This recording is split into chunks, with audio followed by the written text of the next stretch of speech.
After nearly 2 decades, a deeper look into the investigation explores a killer's disturbing history of violence. I lifted the lid of the trash can, and the odor was the unmistakable smell of death, leading to the discovery of even more heinous crimes. They found a adult male body, chopped multiple times in the back. He had a bag over his face. This was an undeniable pattern. And new interviews examine the motives that drove them to commit such unspeakable acts. She attacked her because she hated her. She was collecting those Social Security payments for about 2.5 years. Leading to shocking new developments from behind bars. Something unbelievable happened at the state prison. She is cunning, sneaky, and I would not be surprised if she tries it again. February 5th, 2001. At approximately 1:30 p.m., police in Las Vegas, Nevada receive an ominous call from the manager of a storage facility. The concern that the storage unit manager had is that there had been numerous complaints of a foul odor emanating from somewhere in the storage facility. They said the odor was the unmistakable smell of death.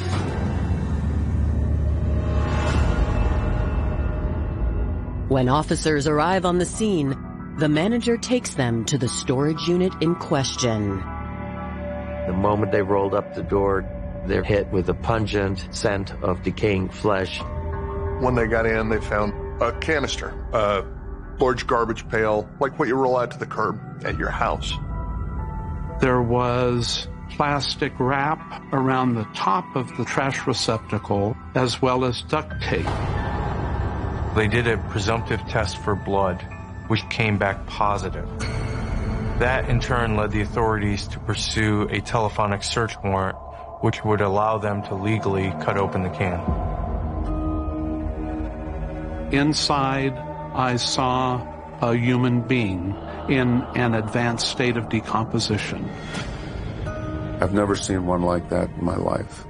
It was a terrible way to entomb someone after death.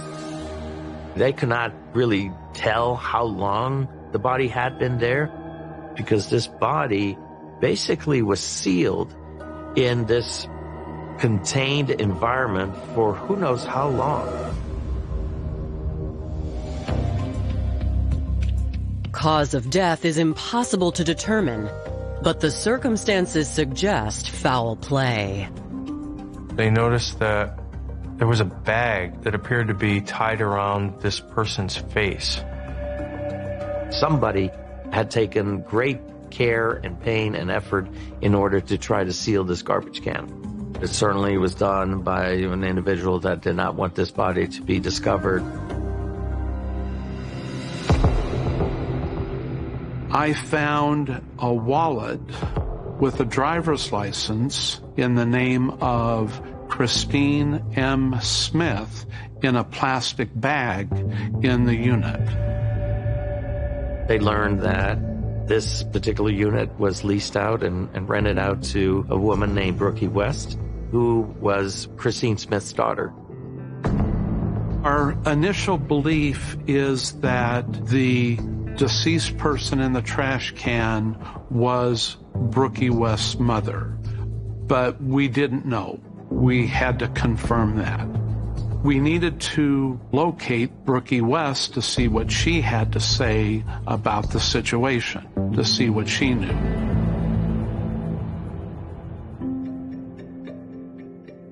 For both Christine and Brookey, life had always been a challenge. Christine Smith grew up in a rural Texas town, and her father was a truck driver. Her mom was a stay-at-home mother, and things started to go south for Christine at an early age. from the way she talked about her life.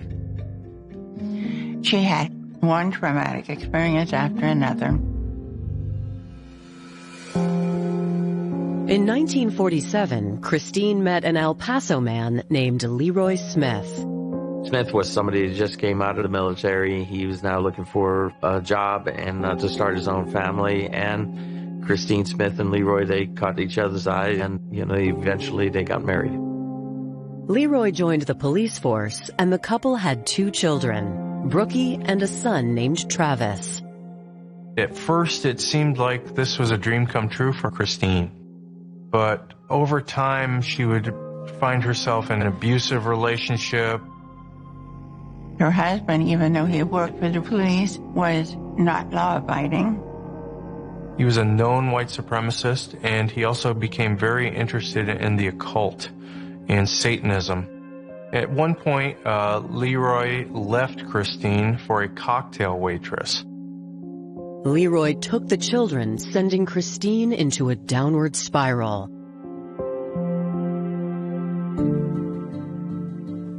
She began an affair of her own with a married man named David. She fell madly in love with him and over time realized that she'd been bamboozled, that he had no intention of leaving his wife, and that he was just using Christine for sex. She asked to meet him at a bar.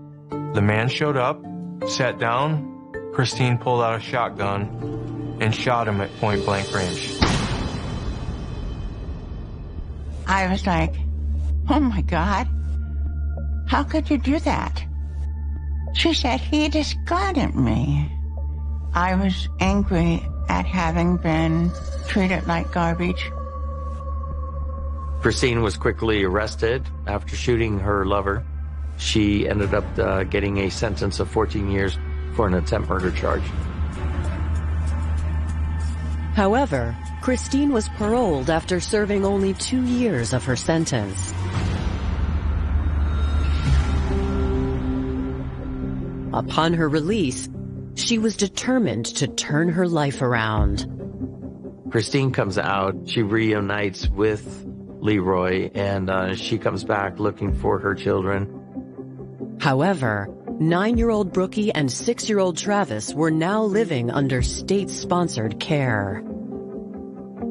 Once Christine was incarcerated, Leroy Smith decided he didn't want anything to do with his kids anymore and dropped them off at an orphanage. One day, they got a huge surprise. Leroy showed up at the orphanage with Christine. She had recently been released from prison, and Leroy and Christine took the kids back. Leroy moves the whole family to California. After high school, Brookey briefly enlisted in the Army before transitioning to a career in technology. Well, during the military, Brookey learned a lot of skills, and it was in that time period when computers became more and more prevalent. She has innate ability to understand coding, numbers, very detailed information that she's able to memorize and maintain.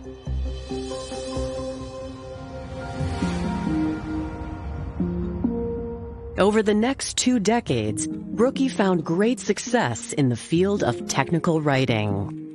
A technical writer is someone who produces documents. You might write a manual on how to install a computer program. Life was pretty good. She was able to buy a house in Los Banos, California. But her mother had some problems. Her mother had been sick one occasion, and she would take care of her mother. She would move back and forth between Las Vegas and San Francisco for work, so she kept residences both places. My understanding is that Brookey moved her mom to Las Vegas because it was a lot cheaper at the time than living in California. There was activity that Christine liked. She enjoyed being close to the casinos. Brookey split her time between the 2 states until 1997, when the 44-year-old permanently relocated to Las Vegas to live with her 65-year-old mother. The pair settled into a happy rhythm. But 4 years later, their reunion has ended in tragedy. A decomposed body has been discovered hidden in a storage unit rented by Brookey, and investigators want to know who it belongs to. The can with the body inside was transported to the Clark County Coroner's Office, and a very unusual autopsy unfolded. They took the can and basically tipped it upside down and poured the contents out onto a gurney. Absolutely liquefied body that was probably the first and only case that's come through here. There was insect larvae, maggots, that were on and around the body. And authorities collected many samples of these insects. The cause and manner of death was unknown. There was nothing obvious, no gunshot wounds, no stab wounds, none of the things you might associate with some kind of violent event. The victim's teeth are intact, allowing the coroner to use dental records to positively ID the body as Christine Smith. One mystery has been solved, but more arise when detectives take a closer look at the items in the storage unit. There were books dealing with witchcraft, books dealing with black magic, books dealing with Satanism, and things of that nature. The crime scene itself was so unusual and so bizarre that you can't help but ask, could these be related? Could this involve Satanism, witchcraft, occult behavior? Coming up, investigators dig into Christine and Brookey's past. Some days you thought that they loved each other dearly, and other days you thought they hated each other. And they uncover a second mysterious death. There appeared to be a bag over the victim's face.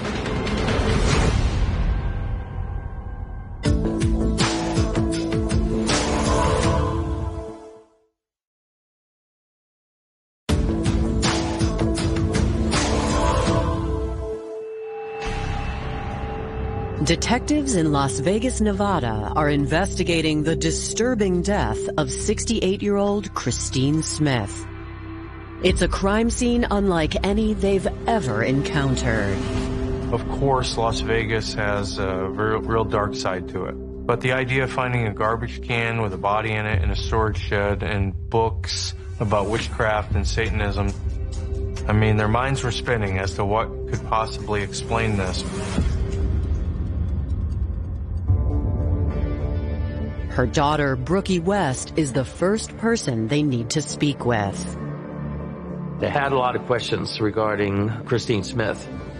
First and foremost, how did she die? But the bigger question was, how did she get in that garbage can? And why is she in a storage unit that came back to Brookey West? When police check Christine's last known address, they discover it was also leased to Brookey. The two homicide detectives ended up getting a search warrant and going to her apartment. They knock on the door and Brookey Lee West is not there.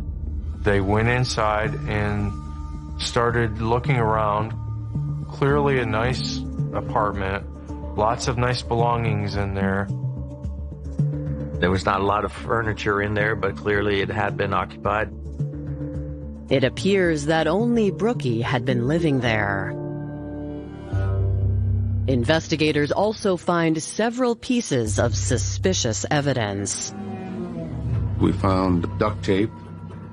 We found what we believe to be the key to the lock for the storage room that Christine's body was in. When they did a forensic analysis on that duct tape, they found that it was a perfect match to the duct tape that had been wrapped around the garbage can. Investigators then started to really take a close look at the paperwork that they found in the apartment, specifically bank records. They noticed that Brookey Lee West was collecting money, Social Security, that was supposed to go to her mother. And it made for a very suspicious circumstance and a likely scenario that Brookey was involved in her mother's death.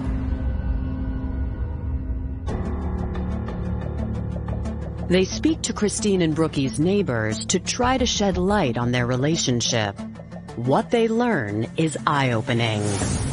Some days you thought that they loved each other dearly, and other days you thought they hated each other. I didn't really want to get involved at all, so Sandy told me a couple things about him every once in a while. They had this kind of double-edged relationship. They would fight, they would be at odds with one another. It was a back and forth kind of up and down situation. According to Christine's friends, the source of the conflict dated back to Brookey's childhood. Christine's own upbringing had left scars and poor boundaries for raising her daughter. It seemed like Christine was very dysfunctional, and she needed Brookey for that dysfunction. Christine basically taught Brookey how to be a criminal. When she was a child, they became shoplifters and swindlers and grifters, and so this was Brookey's role model.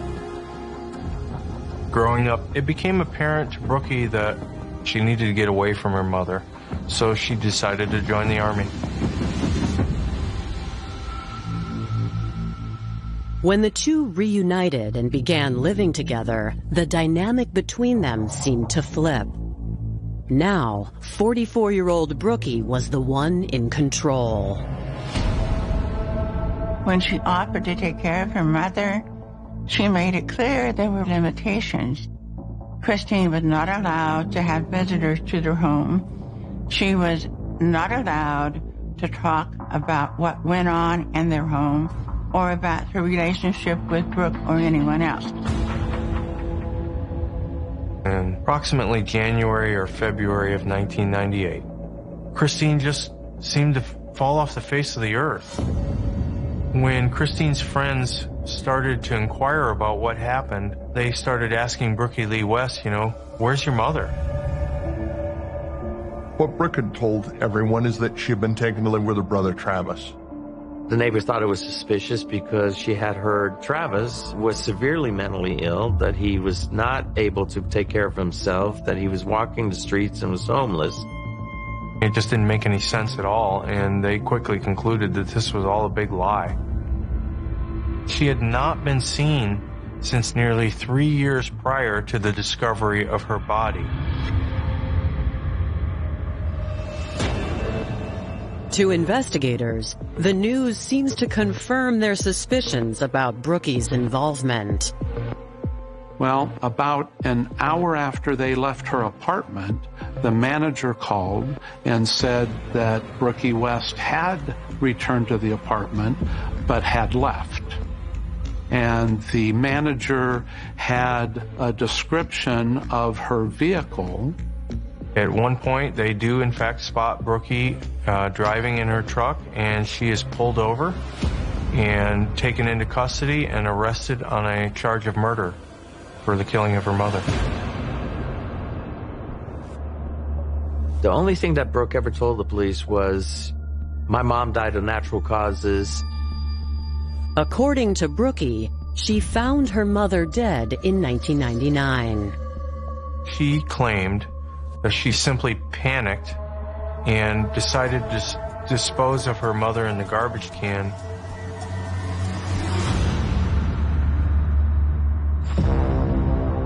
News of the horrific crime scene and Brookey's arrest seizes headlines across the country.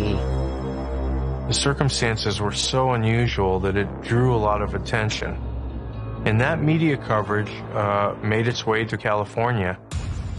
Las Vegas police learned that Christine Smith wasn't the first person close to Brookey Lee West who had died under suspicious circumstances. A detective in California reached out to the Las Vegas detectives to let them know that, hey, just a few years earlier, Brookey Lee West was my prime suspect in her husband's murder.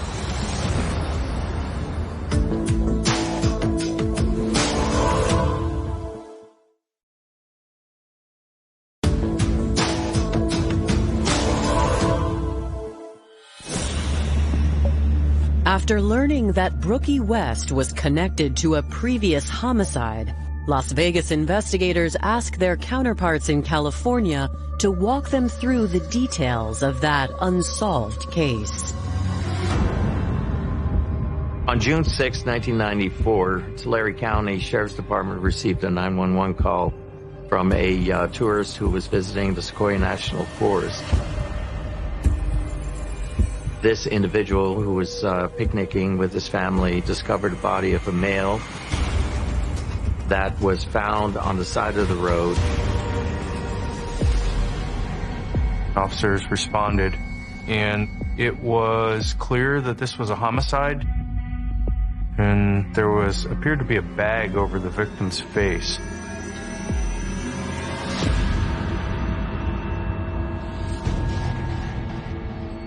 They looked for any signs of a weapon and couldn't find anything.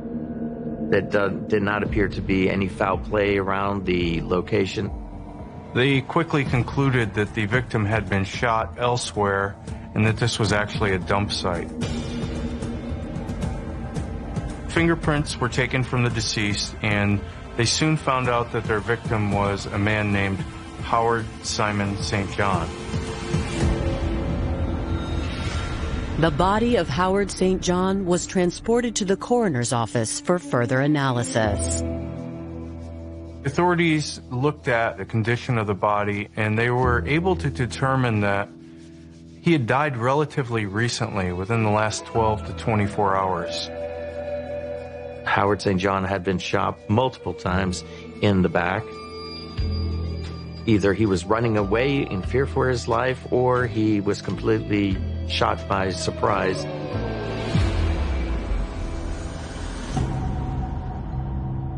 They also uncovered an interesting clue, which was a .32 caliber bullet was lodged in his neck, and it appeared to be from a separate shooting. It did not appear to be related to his death.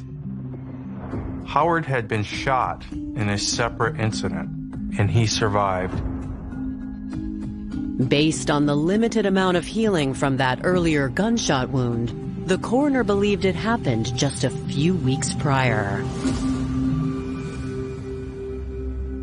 They learned that Howard had a significant record involving petty crimes, mostly involving alcohol abuse.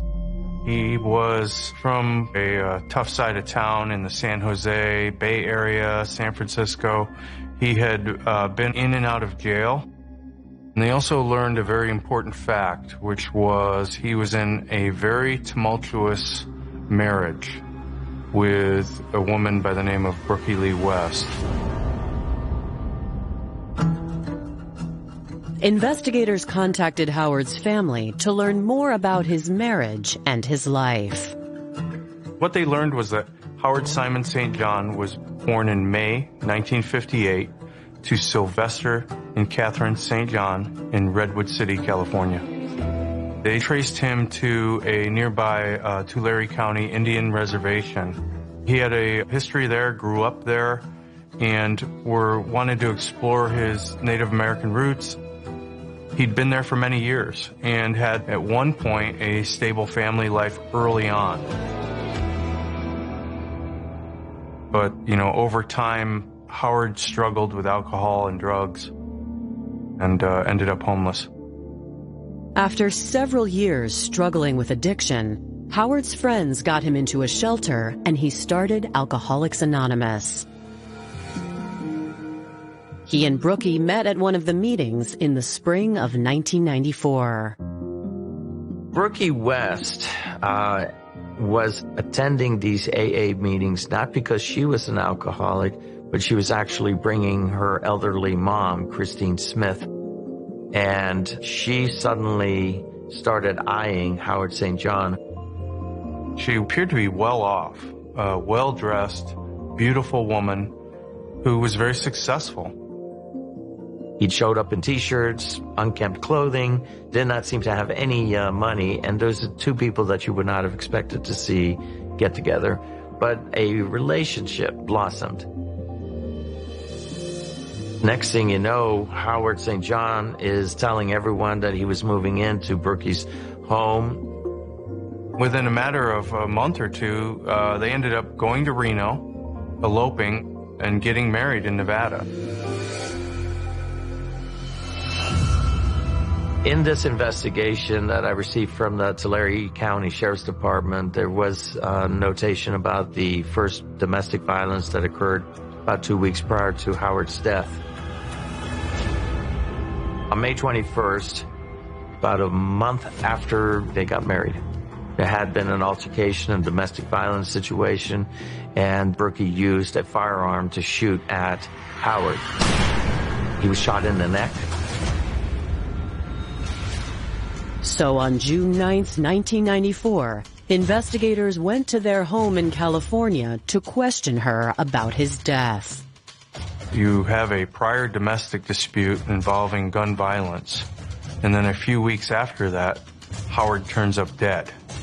So it would be logical for the authorities to really scrutinize this relationship. Coming up, an unsolved death sheds light on the current murder investigation. I was surprised and kind of eerily seeing similarities. And detectives try to bring a remorseless killer to justice. This case was about greed, hatred, selfishness.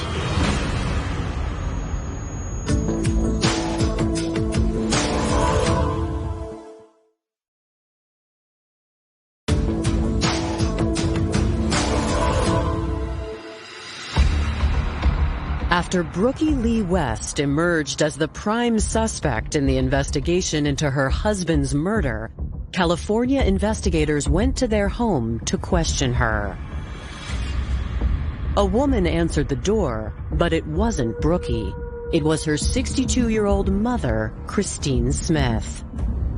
When the authorities talked to Christine Smith, she had very negative things to say about Howard Simon St. John. She said that he was a bum, that he drank all the time, he didn't work, and that, frankly, her exact words were, he's as crazy as a bedbug. Nobody understood his purpose in Brooke's life. He didn't appear to have any job because he would be at home whenever she was gone to work. In comparison to Brooke, he was a slob. She said he had a long-term alcohol problem and had a history of being violent with Brooke. In the process, too, she started talking about the incident that happened 2 weeks prior.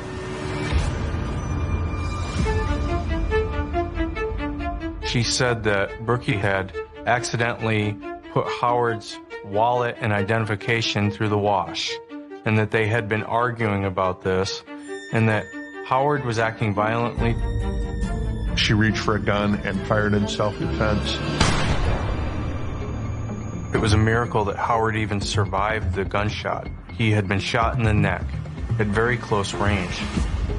Brookey was charged in the shooting incident, but the case was dismissed. After the shooting, Howard told the authorities he didn't want her prosecuted. He wanted them to drop the charges.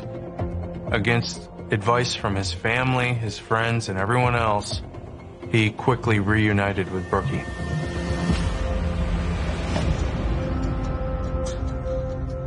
Christine told them she didn't know why Brookey decided to take Howard back after his recovery.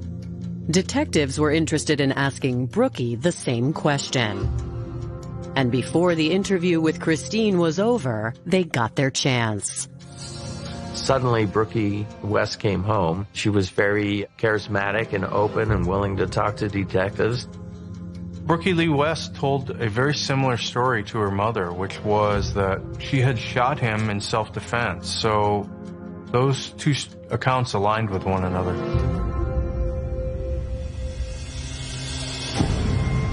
She kind of painted the picture that she had a very soft heart for him, that she loved him. She wanted to have that relationship succeed. But according to Brookey, Howard seemed to have other plans.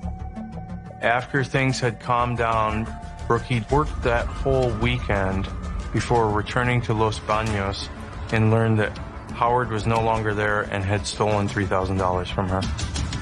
She said he had taken that money and gone with some associates to Reno and gambled that money away. Brookey claimed she never saw her husband again. At the time, California investigators could not confirm her alibi, but without direct evidence of her involvement, they moved on to other possible suspects.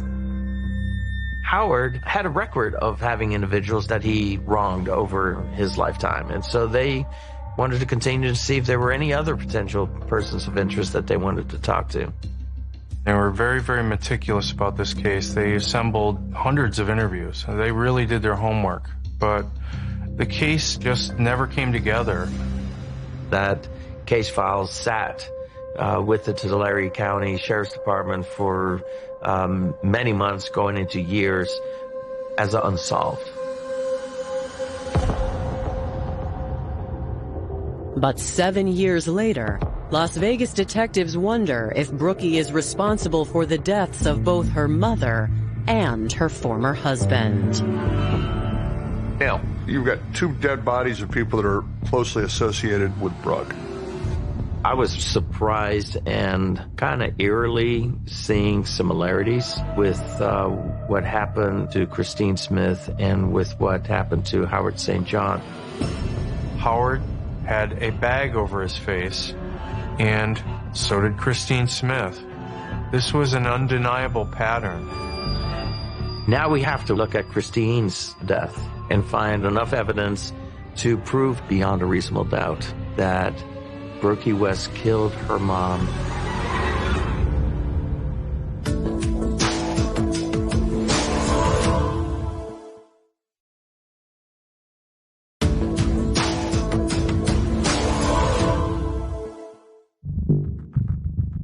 While there is no statute of limitations on murder, the evidence isn't strong enough to charge Brookey Lee West in connection to the murder of Howard St. John.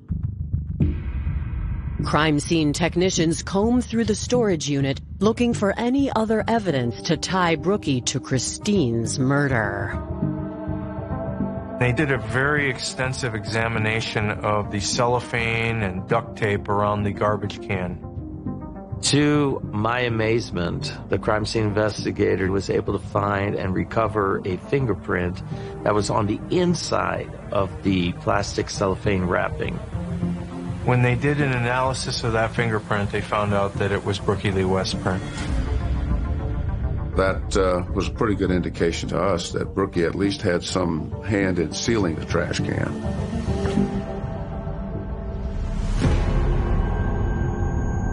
I think that one day Brookey just snapped and attacked her mother because she hated her.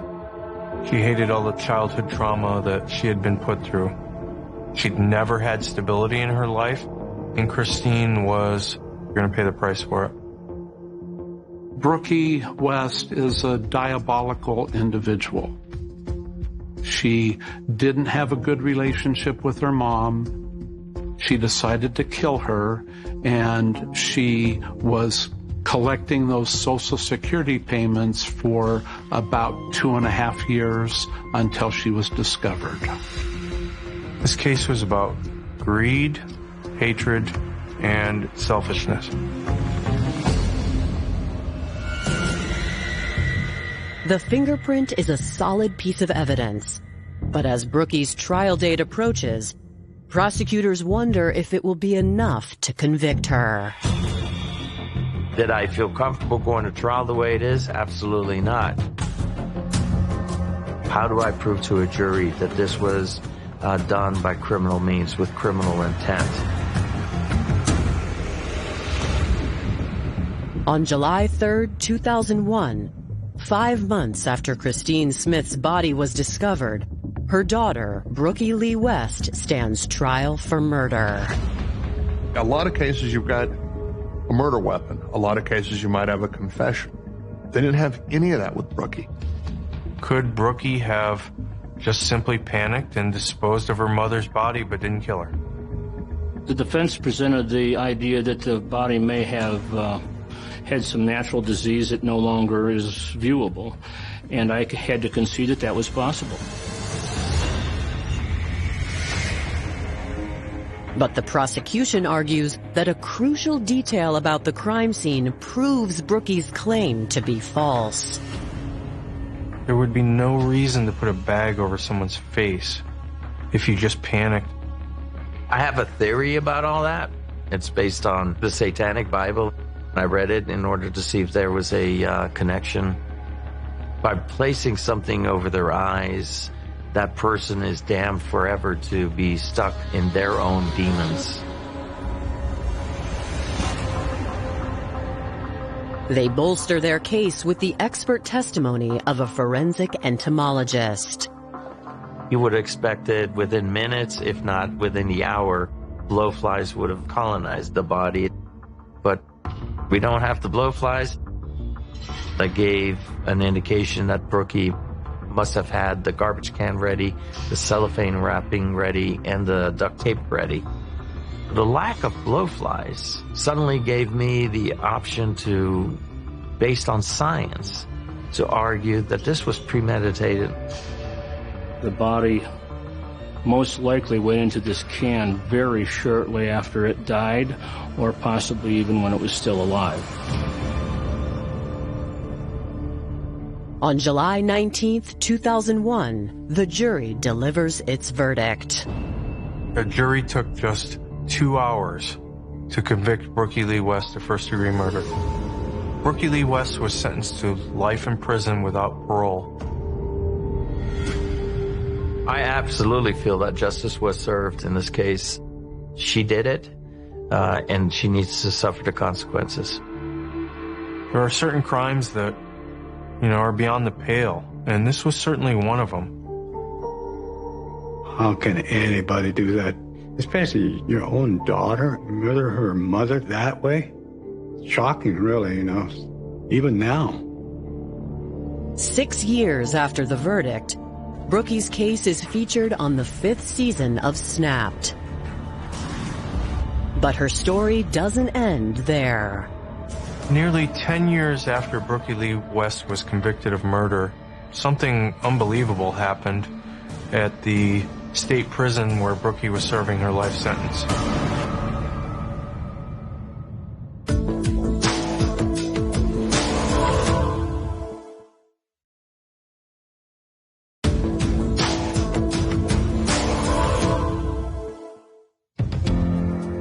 July 20th, 2012.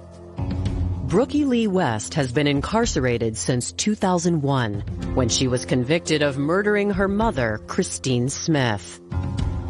So Brookey's housed at Florence McClure Women's Facility in North Las Vegas. It's the prison for the state of Nevada for female prisoners. Brookey was by and large a model prisoner. She taught art classes. She was involved in pen pal groups, all kinds of things to try to be productive even though she was in prison. I think the structure of prison suited Brookey fairly well. 11 years after her conviction, it's Friday morning visiting day, and most inmates are preparing to see family members. But Brookey is occupied with something else. Brookey had taken some art supplies and hid some art supplies. She managed to dye her hair, and she managed to store away some clothes from a guard.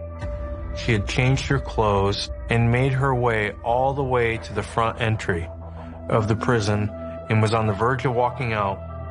She was able to get through multiple checkpoints and was just stopped at the last one. She almost made it, but she was arrested trying to walk out the front door of Florence McClure. She's now housed in a maximum security facility, and that she's no longer in the Nevada Women's Correctional Facility. Brookey West is very crafty. She is cunning, sneaky, and I would not be surprised if she tries it again.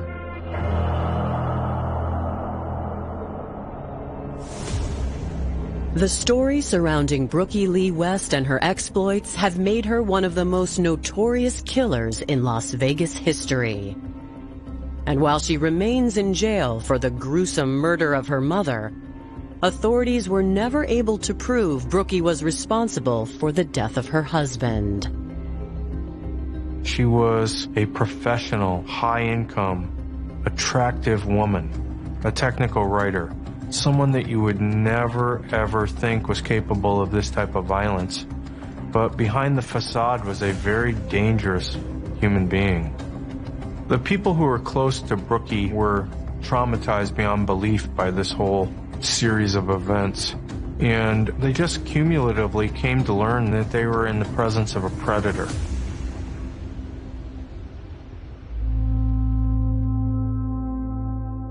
Howard St. John was in the wrong place, in the wrong time, with the wrong person. Christine was colorful, she was chaotic, she was troubled, she was friendly, she was funny. We should remember Christine as a victim, despite all her flaws. I really felt bad for Christine. Really, the whole thing, She never deserved that at all. I loved Christine.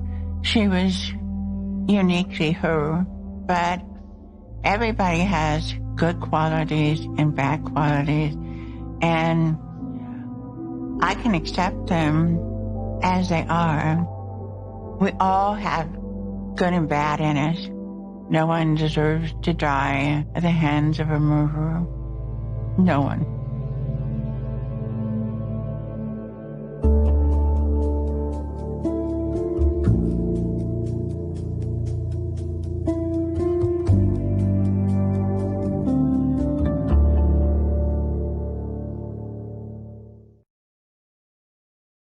The evening of May 6, 2013, began like any ordinary night for the Bosma family.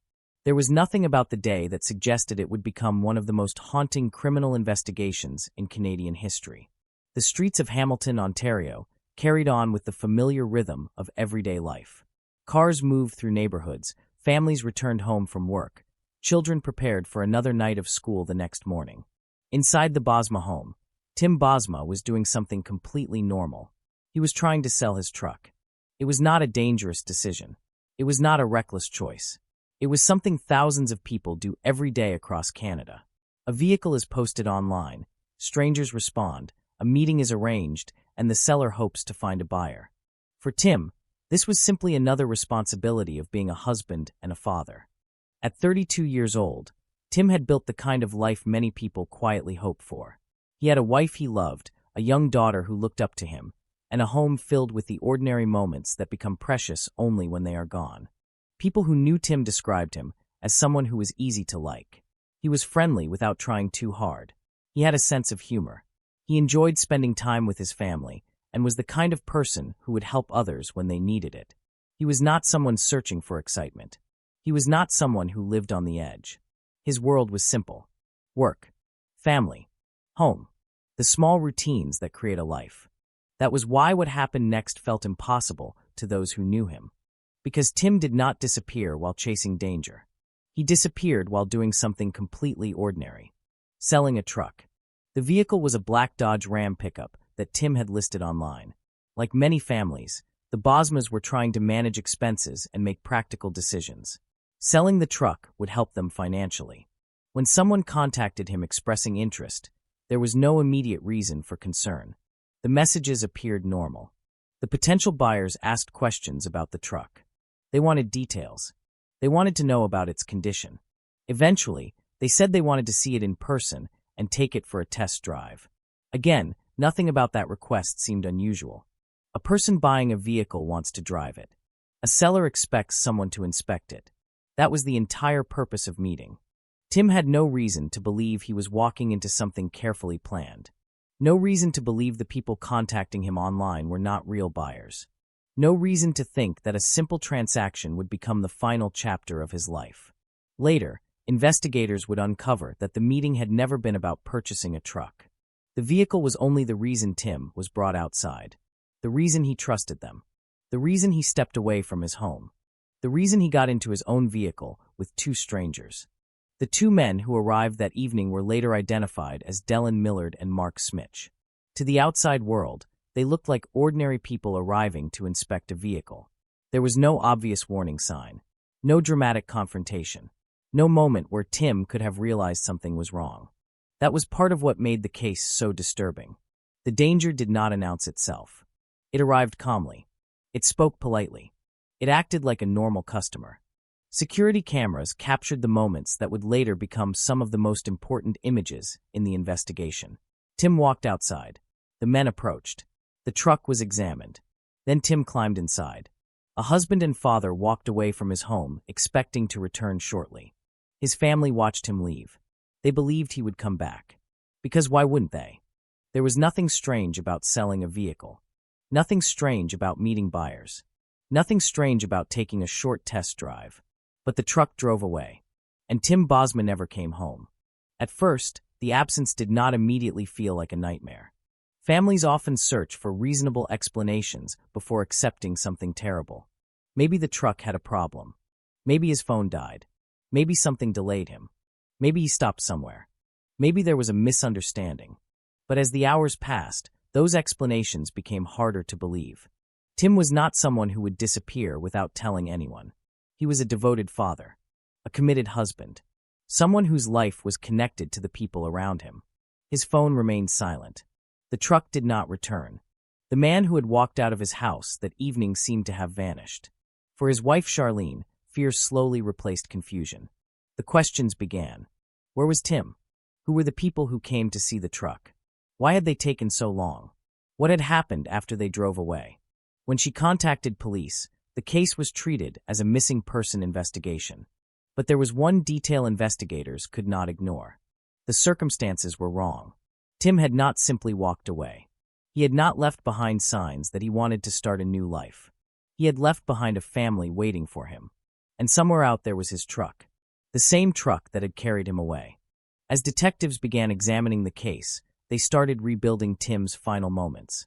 They looked at online communications. They reviewed surveillance footage.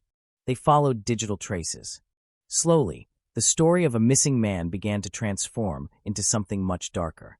The investigation revealed that the people who came to buy the truck had not been who they claimed to be. The test drive was not a test drive. It was a trap. The peaceful image of a father leaving his driveway was replaced by a horrifying possibility. Tim had not vanished. Someone had made him disappear. The search quickly expanded, and the case began attracting attention across Canada. People were shocked by how random the crime appeared. Tim was not targeted because of a personal feud. He was not involved in criminal activity. He was not someone who had enemies. He was simply a man selling something online. A stranger had seen a listing. A conversation had started. And from that ordinary beginning came an unimaginable tragedy. At the center of the investigation was Dellen Millard. His background made the case even more difficult for many people to understand. Millard came from a wealthy family. He grew up with opportunities many people never receive. He had access to money, connections, and a comfortable lifestyle. From the outside, he did not fit the image people expected when they imagined a violent criminal. He was not a desperate person backed into a corner. He was not someone fighting for survival.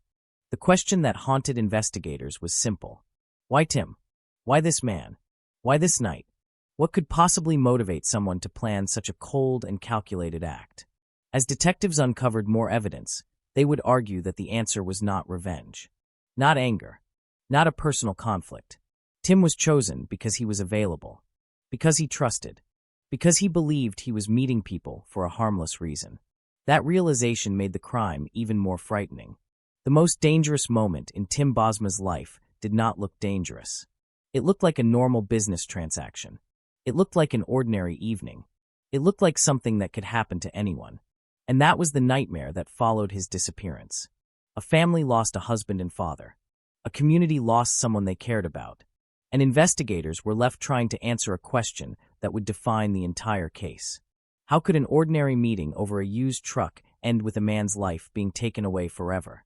The answer would reveal a story of planning, deception, and a level of coldness that shocked even experienced investigators. Because Tim Bosma did not simply disappear. He became the victim of a crime that would expose one of Canada's most chilling murder investigations.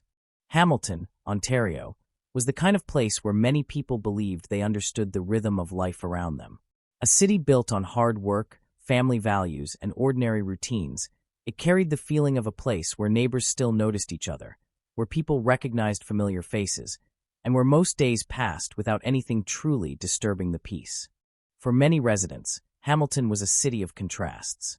It had the energy of an industrial center, shaped by steel factories, busy roads, and generations of workers who built their lives through determination and persistence. But beyond the noise of industry and traffic, there were quiet neighborhoods filled with families, children playing outside, and people trying to create simple, meaningful lives. It was in this environment that Tim Bosma lived. Before his name became known across Canada, Tim was not a public figure. He was not someone searching for attention or someone involved in anything dangerous. He was simply a man trying to provide for his family. At 32 years old, Tim had built the kind of life many people quietly hoped to achieve. He had a wife he loved, a young daughter who brought joy into their home, and a community of people who respected him. Friends and family described him as someone with a warm personality, someone who could make people laugh, someone who genuinely cared about those around him. He was the type of person who remembered small details about others, the type of person who would stop and help someone, the type of person who believed that kindness mattered. His life revolved around ordinary responsibilities: work, family, paying bills, making plans for the future. There was nothing about Tim Bosma's world that suggested tragedy was waiting just around the corner. At home, Tim and his wife Charlene were building their family one day at a time. Their daughter was still young, at an age where every moment seemed important. The first words, the first steps, the small memories that parents hold on to because they know childhood disappears quickly. For Tim, being a father was not just a role. It was part of who he was. People close to him often described him as a devoted dad, someone who wanted to be present, someone who wanted his daughter to grow up feeling loved and protected. That was the life he knew. A quiet life, a normal life, a life that would be destroyed by a single online advertisement. In 2013, buying and selling items online had become part of everyday society. Websites allowed strangers to connect instantly. A person could sell furniture, electronics, vehicles, or almost anything from the comfort of their own home. For many people, these transactions were routine. A message, a conversation, a meeting, a handshake, a deal. Most of the time, nothing went wrong. And that sense of normality was exactly what made what happened to Tim so horrifying. The vehicle at the center of the case was a black Dodge Ram pickup truck. Like many families, Tim and Charlene were making practical decisions about money and possessions. Selling the truck made sense. It was an opportunity to bring in extra money and make their situation a little easier. When Tim posted the truck online, he was not looking for adventure. He was not taking a risk because he wanted excitement. He was simply doing what countless people do every day. He was trying to sell something. The first messages from potential buyers did not seem unusual. Questions about the vehicle. Questions about its condition. Interest from people who wanted to see it in person. Everything followed the pattern of a normal online sale. There was no obvious warning. No threatening message. No strange demand. No sign that the people contacting him had another purpose. That was part of the tragedy. The danger did not announce itself. It arrived disguised as an ordinary opportunity. At the same time, unknown to Tim, two men were preparing for a completely different kind of encounter. Dellen Millard and Mark Smitch were not approaching the situation like genuine buyers. According to investigators, the meeting was not about purchasing a truck. The vehicle was only the reason to get close. The reason to gain access. The reason to create a moment where Tim would willingly step away from the safety of his home. That detail would later become one of the most disturbing parts of the case. Tim was not taken by force from a dark street. He was not attacked by someone breaking into his home. He walked outside willingly. He stepped toward people he believed were there for a simple transaction. The trust that most people rely on in everyday life became the opening that allowed the crime to happen. Before the investigation revealed the truth, the people around Tim had no reason to imagine anything terrible. The Bosma home was not a place filled with fear. It was a place filled with normal family moments. Meals, conversations, plans, a father spending time with his child, a husband coming home after work. The kind of memories that seem ordinary while they are happening but become priceless after they are gone. That is what made the disappearance so painful for those who knew Tim. There was no goodbye, no final conversation, no warning. One moment he was there. The next moment he was gone. The evening of May 6th, 2013, began like any other day. But as the hours passed, the atmosphere inside the Bosma home slowly changed. At first, Charlene likely tried to explain the delay with simple possibilities. Maybe the test drive took longer. Maybe the buyers were asking more questions. Maybe something unexpected happened. Those thoughts were easier to accept than the terrifying possibility that something was terribly wrong. But time has a way of turning uncertainty into fear. The phone did not ring. The truck did not return. Tim did not walk through the door. And the silence became heavier. When someone disappears unexpectedly, the first questions are always the same. Where are they? Why haven't they called? What happened? For Charlene, the situation was impossible to understand. Tim was not someone who would simply leave. He was not someone who would abandon his family. The idea that he had chosen to disappear did not make sense. Something had happened. Something outside their control. And that realization marked the beginning of a nightmare that would soon involve police departments, investigators, forensic teams, and an entire nation searching for answers.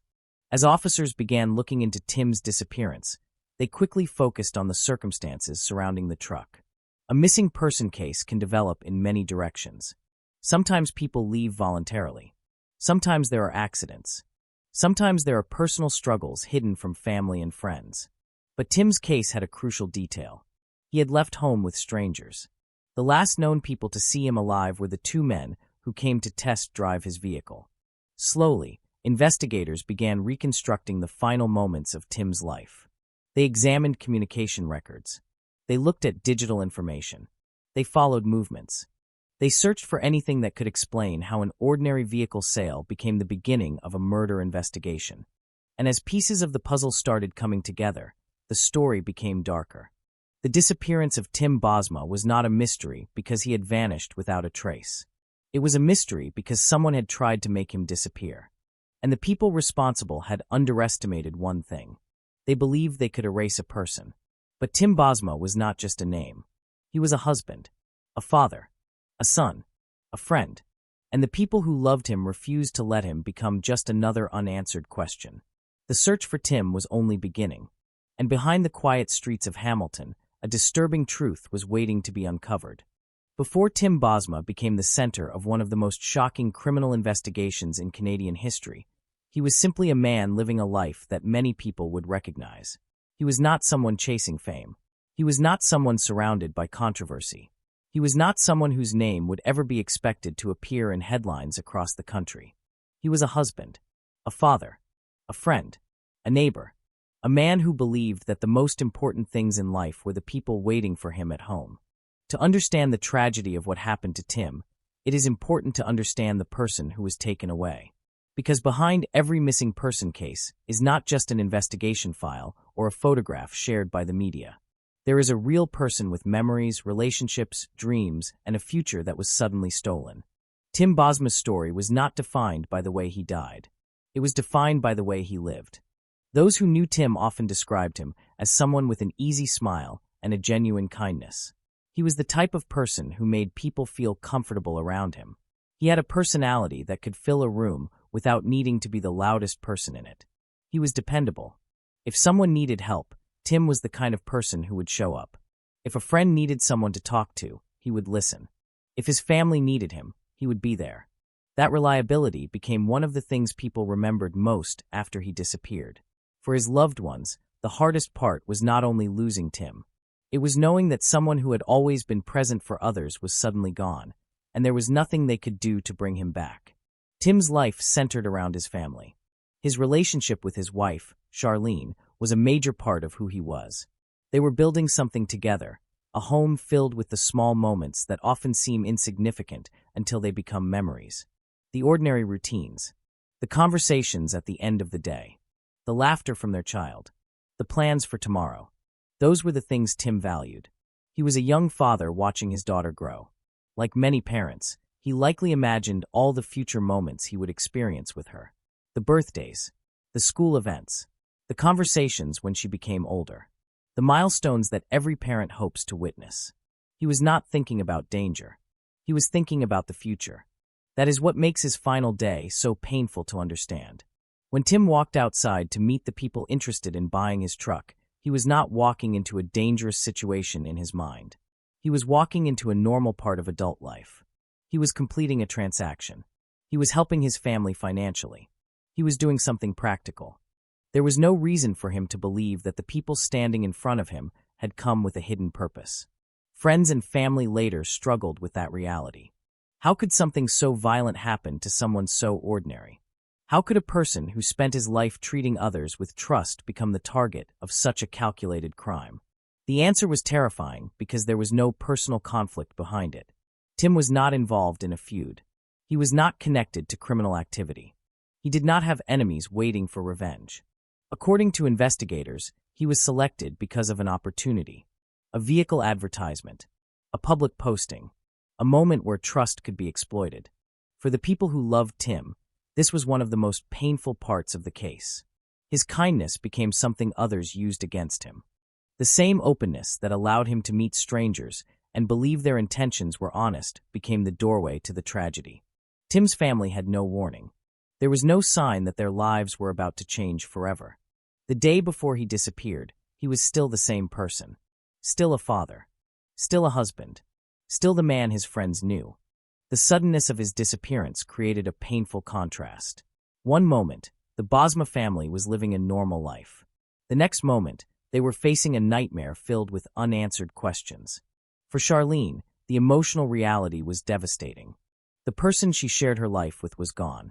But unlike a loss where there is a clear goodbye, she was trapped in uncertainty. Every phone call could have been Tim. Every passing vehicle could have been him returning home. Every moment carried the impossible hope that maybe there was an explanation. Maybe he was coming back. Maybe everything would make sense. But as the hours passed, that hope became harder to hold on to. The community around Tim also felt the impact. In small communities, people often know each other through connections that stretch across years. A person is not just one individual. They are part of a larger network of family, friends, co-workers, and neighbors. When someone like Tim disappears, the loss spreads. People who had spoken with him, people who had worked with him, people who had simply seen him around town. Suddenly, everyone was asking the same question. Where is Tim? The search for answers became a collective effort. His photograph was shared. People looked for information. Investigators worked to understand what happened during those final moments. But behind the investigation was a family desperately trying to hold onto the memory of the man they loved. A man who enjoyed the simple things. A man who wanted to provide for his family. A man who was trying to build a better future. That is why Tim Bosma's story affected so many people across Canada. Because his life represented something familiar. He was not a celebrity. He was not someone living an extreme lifestyle. He was someone ordinary. And the thought that an ordinary person could leave home one evening and never return was deeply unsettling.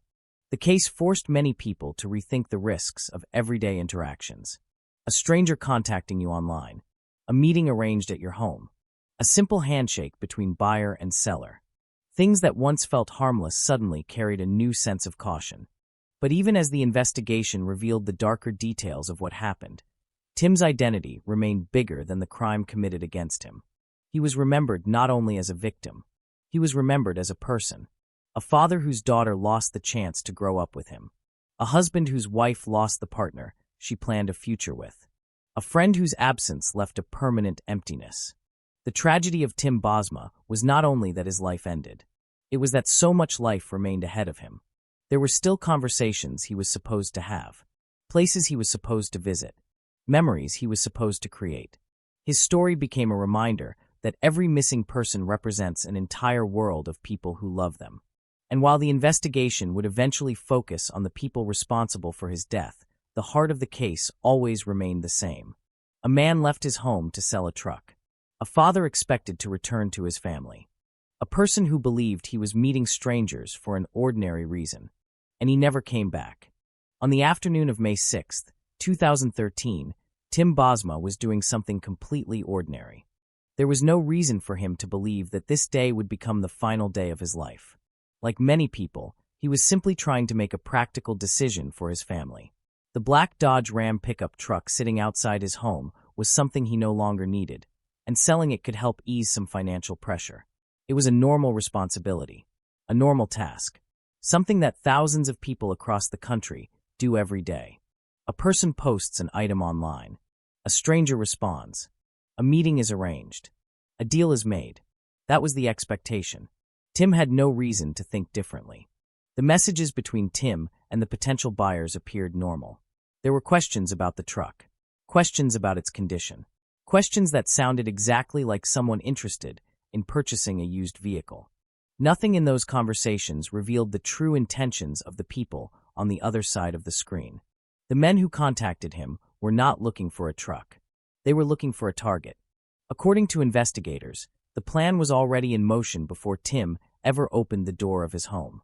The men later identified as Dylan Millard and Mark Smith arrived at the Bosma residence appearing like ordinary buyers. They did not arrive with the appearance of danger. They did not create a scene. They did not immediately raise suspicion. They acted like people who had come to complete a simple purchase. And that was exactly what made the situation so disturbing. The most frightening crimes are sometimes not the ones that begin with obvious threats. Sometimes they begin with politeness. A conversation. A friendly gesture. A moment where someone believes they are safe. Tim welcomed them because there was no reason not to. He was inside his own home. His family was nearby. This was supposed to be a quick interaction. A test drive. A possible sale. A few minutes. That was all. The men looked over the truck. They asked questions. They examined the vehicle like serious buyers. To anyone watching from outside, it would have looked completely normal. A husband helping strangers with a vehicle sale. A family man trying to make a responsible decision. A simple business exchange happening on an ordinary street. But behind that appearance was something much darker. The investigators would later determine that Tim was not being invited for a test drive because the buyers wanted to experience the truck. The test drive was the trap. The moment Tim agreed to get into his own vehicle with them was the moment he unknowingly stepped into a situation he could not escape. Security footage captured the final images of Tim alive. Those images would later become some of the most heartbreaking evidence in the investigation. They showed a man walking outside his home. A man who had no idea he was moments away from losing everything.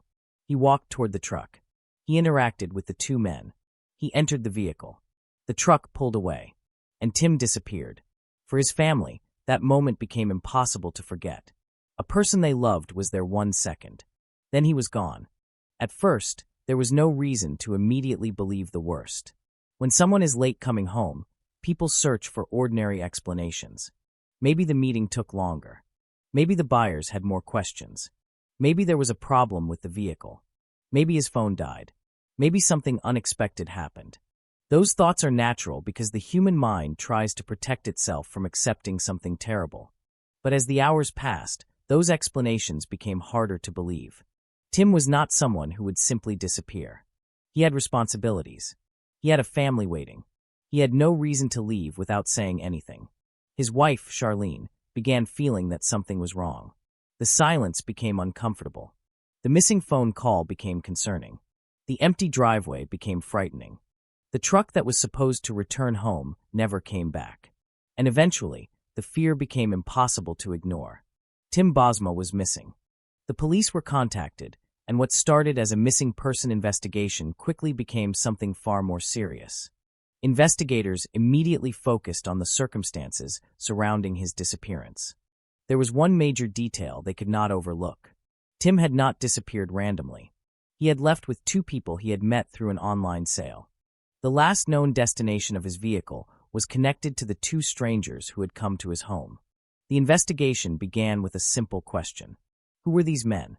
As detectives started tracing the digital trail, they discovered that the people involved had not been completely honest about their identities and movements. The online conversation that appeared harmless began to look very different when examined through the eyes of investigators. Every message mattered. Every location mattered. Every minute mattered. The timeline became the key. Tim left his home. The truck traveled away. His phone stopped being used, and the man who was always connected to his family suddenly vanished. The case quickly gained attention because of the disturbing possibility that someone had used a normal everyday activity as the beginning of a carefully planned crime. Selling a vehicle is something people rarely associate with danger. A person expects questions about mileage, condition, price, not whether the person asking those questions intends to cause harm. But investigators began uncovering evidence that suggested this was not an impulsive act. The disappearance appeared planned. The people involved appeared prepared. And Tim had been selected because he was accessible, because he was trusting, because he was simply trying to sell something online. The search for Tim became urgent. Police and volunteers worked to find any trace of him. His family waited for news, hoping that every new piece of information would lead to a safe return. But the investigation was slowly moving toward a painful conclusion. The evidence was beginning to suggest that Tim was no longer missing. He was a victim. Behind the scenes, investigators were reconstructing what may have happened after the truck left Hamilton. They were following digital records, examining movements, connecting people and locations. Each discovery brought them closer to the truth. But the truth was something no one wanted to accept. Tim Bosma had entered the truck with two strangers, believing he was completing a normal transaction. Instead, he had been taken into a situation designed around deception. A husband and father had left his home, expecting to come back. He never had the chance. The final moments of Tim's life became the center of one of the most intense investigations Canada had seen in years. And as police uncovered more about the people responsible, the question changed. It was no longer only where Tim was. It became what had happened to him, and why someone would destroy an entire family's future over something as ordinary as a pickup truck. The moment investigators stepped into the world of Tim Bosma's disappearance, they were faced with a case that seemed to exist between two possibilities. On the surface, it was a missing person investigation. A husband and father had left his home to show a vehicle to potential buyers and had never returned. At that stage, nobody could say with absolute certainty what had happened. But every passing hour created more questions than answers. Tim Bosma was not someone who simply walked away from his life. His family knew him. His friends knew him. His routines were familiar. He had responsibilities, people who depended on him, and a home waiting for him. There was no warning sign, no argument before he left, no indication that he wanted to disappear. The most troubling detail remained the simplest one. He had gone with strangers. The investigation began with the timeline. Detectives carefully reconstructed the final moments before Tim vanished. The evening had started like any ordinary day. The vehicle sale was supposed to be a routine transaction. A buyer had contacted Tim online, showing interest in the Dodge Ram pickup truck he had listed for sale. For many people, selling something online had become normal. A message, a meeting, a quick exchange of money, and the deal was done. There was nothing unusual about a potential buyer asking to inspect the vehicle or take it for a test drive. That was exactly what made the situation so frightening. Nothing about it looked dangerous. The two men who arrived at Tim's home did not immediately appear threatening. They were not strangers acting aggressively. They behaved like customers. They looked over the truck. They spoke with Tim. They created the impression of a normal business interaction. To anyone watching from the outside, it could have been a simple vehicle sale. But investigators would later discover that the appearance of normality was part of the trap. Security footage from the area became one of the first major pieces of evidence. The images showed Tim leaving his home with the two men. He walked toward his truck, a vehicle that represented not just transportation, but part of his family's everyday life. There was no struggle, no visible fear, no sign that Tim believed he was walking into danger. He simply got into the truck. That image became one of the most haunting parts of the case. A man walking away from his house, unaware that he was leaving behind the last moments of his ordinary life. When the truck disappeared down the road, nobody watching could have known that Tim Bosma would never come back through that driveway again. At first, his wife Charlene waited. Like any spouse would. She expected him to return after the test drive. Maybe the buyers were taking longer than expected. Maybe they were discussing the price. Maybe there was a problem with the truck. Minutes became longer. Then hours. The silence became impossible to ignore. Calls went unanswered. Messages received no response. The truck was gone, and Tim was gone with it. The first instinct in many missing person cases is to search for explanations that do not involve the worst possibility. Families often hold on to hope. They imagine a simple reason: a dead phone battery, a misunderstanding, a delay. But as investigators spoke with Charlene and those close to Tim, they quickly understood something important. Tim had not abandoned his family. He had no reason to. The circumstances surrounding his disappearance suggested that something had happened after he left home. The case moved quickly. Police began examining digital evidence connected to the vehicle listing. Online communication became a critical part of understanding who had contacted Tim and how the meeting had been arranged. Every message mattered. Every time stamp mattered. Every piece of information could potentially reveal where Tim had gone after leaving his house. Investigators started tracing the identities behind the online contact. They needed to know who these men were. Were they real buyers? Were they connected to Tim in any way? Had there been a hidden conflict? The answer to those questions would change the entire direction of the investigation. As detectives dug deeper, they discovered that the men involved were not random buyers who had simply crossed paths with Tim. They were connected to a much darker story. The names that began appearing were Dylan Millard and Mark Smitch. Millard immediately stood out. He was not someone who fit the image people often associate with violent crime. He came from a wealthy background. He had grown up with privilege and opportunity. His family had connections and financial resources. From the outside, his life appeared successful. But investigators were beginning to uncover another side. A side built on deception, confidence, and a disturbing willingness to manipulate situations. The question became unavoidable. Why would someone like that target Tim Bosma? There was no obvious connection between them. No personal history. No known argument. No revenge motive. Tim was not someone involved in dangerous activities. He was not living a secret life. He was simply a man selling a truck. And that made the case even more disturbing. Because if Tim had not been chosen because of who he was, then he had been chosen because of what he represented. An opportunity. A vulnerable moment. A person who trusted a stranger. Investigators began looking at the possibility that the truck itself was the target. Vehicles had value. They could be stolen, altered, resold, or used for financial gain. But even that explanation seemed incomplete. The level of planning suggested something much more deliberate. As police continued searching for Tim, they also searched for the truck. The vehicle became one of the most important pieces of evidence in the entire case. Finding it could reveal where Tim had gone and what had happened after the test drive. Every hour mattered. Every location connected to Millard and Smitch became important. The investigation expanded beyond Hamilton. Detectives followed digital traces, examined movements, and began piecing together a chain of events that had been hidden beneath a carefully created illusion. The disappearance of Tim Bosma was no longer just about finding a missing man. It was becoming a race to uncover the truth before more evidence disappeared. Meanwhile, Tim's family lived through the unbearable uncertainty that comes with not knowing. There is a particular kind of pain in waiting for someone who may never return. Every phone call creates a moment of hope.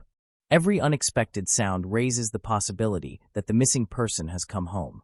But with every passing day, that hope becomes heavier. For Charlene, the questions were endless. Where was Tim? What happened after he left? Who were these people who came to their home? And why? The answers were beginning to emerge, but they would reveal a reality far more terrifying than anyone had imagined. The men who arrived at Tim Bosma's home had not come to buy a truck. They had come with another purpose. And as investigators followed the trail left behind, they discovered that the disappearance of one ordinary man had opened the door to a much larger investigation into planning, deception, and a crime that would shock an entire country. As the days passed after Tim Bosma disappeared, the investigation moved from uncertainty into something far more complex. What began as a search for a missing husband and father was becoming a case built around deception, hidden motives, and a trail of evidence that investigators had to uncover piece by piece. For the police, one of the biggest challenges was the lack of a body. In a homicide investigation, a victim's body often tells a story. It can reveal what happened, when it happened, and sometimes even who was responsible. But in Tim Bosma's case, detectives were facing a terrifying situation. A man was gone. His truck was gone. And whoever took him had worked carefully to remove the obvious answers. The first priority was understanding the last known moments of Tim's life. Investigators returned again and again to the simple event that started everything: the vehicle test drive. The idea that someone could arrange a meeting through an online advertisement and turn it into a murder was disturbing because it was built on trust. Tim had not been meeting someone in a dark alley. He had not knowingly placed himself in danger. He had been standing in his own driveway, allowing two men to look at a truck he wanted to sell. That ordinary moment became the center of the investigation. Detectives began examining every available piece of information connected to the two men who had come to Tim's home. They wanted to know who Dellen Millard and Mark Smitch really were, what their relationship was, and whether there was anything in their backgrounds that could explain what happened. The more they looked, the more unusual the picture became. Dellen Millard appeared to live a life far removed from the world of ordinary crime. He had grown up with wealth and privilege. His family had connections in the aviation industry, and he had access to opportunities many people never experience. But investigators quickly learned that appearances could be misleading. Behind the confident image was a person who seemed to have a fascination with control and risk. He enjoyed showing an image of himself as someone powerful and untouchable. He surrounded himself with expensive possessions and presented himself as someone who lived outside normal rules. That confidence would later become one of the reasons investigators believed he underestimated the evidence left behind. Mark Smitch, meanwhile, was younger and closely connected to Millard. Their friendship became an important focus of the investigation. Detectives needed to understand whether Smitch was a participant, a follower, or simply someone caught in the middle. But as investigators dug deeper, they began to see signs that this was not a random crime. The disappearance of Tim Bosma appeared too organized. The meeting had been arranged. The truck had been targeted. The suspects had created a believable reason to get close to Tim. The question was no longer only what happened to Tim. The question was how long the plan had existed before he vanished. As investigators followed the digital trail, they began examining phone records, messages, online activity, and movements connected to Millard and Smitch. Technology became a silent witness. Every call, every message, every location, every digital trace could potentially reveal a piece of the story. The investigation also turned toward the places connected to Millard. One location that became especially important was Millard's farm property. Detectives began looking closely at the property because of its isolation and because it appeared to be connected to activities that needed explanation. Searches were conducted. Evidence was collected. Investigators started finding pieces that suggested something terrible had happened after Tim left his home. The discovery of the truck became a major turning point. Tim's Dodge Ram was eventually located, and inside investigators found evidence that connected the vehicle directly to the disappearance. The truck that Tim had hoped to sell became a crime scene. It was no longer just a missing vehicle. It was a reminder of the final moments of a man's life. For Tim's family, every new discovery brought two emotions at the same time. There was hope that the truth was finally coming closer. But there was also fear of what that truth might be. They wanted answers. But they also had to face the possibility that those answers would confirm their worst nightmare. As police built their case, they encountered moments where the evidence did not immediately provide a complete picture. Homicide investigations are rarely a straight path. There are theories that must be tested, possibilities that must be eliminated, and questions that remain unanswered until the right piece of evidence appears. Investigators had to be careful. A suspicion was not enough. They needed proof. They needed to establish exactly what happened to Tim Bosma and exactly who was responsible. The pressure was enormous. The public was following the case closely. Hamilton was shaken by the disappearance of a local father who had simply been trying to sell a vehicle. People wanted answers, and they wanted justice. But inside the investigation, detectives knew emotion could not replace evidence. They had to build the story from facts. Slowly, a picture began to form. Tim had not disappeared by choice. He had not run away. He had not abandoned his family. Someone had taken him, and the people responsible appeared to have believed they could erase what they had done. But investigators began uncovering something important about the suspects. They had planned the crime, but they had also left behind a trail created by technology, a trail created by human mistakes, a trail created by the belief that they were smarter than everyone searching for them. The investigation became a battle between two sides. On one side were investigators trying to reconstruct the final hours of Tim Bosma's life.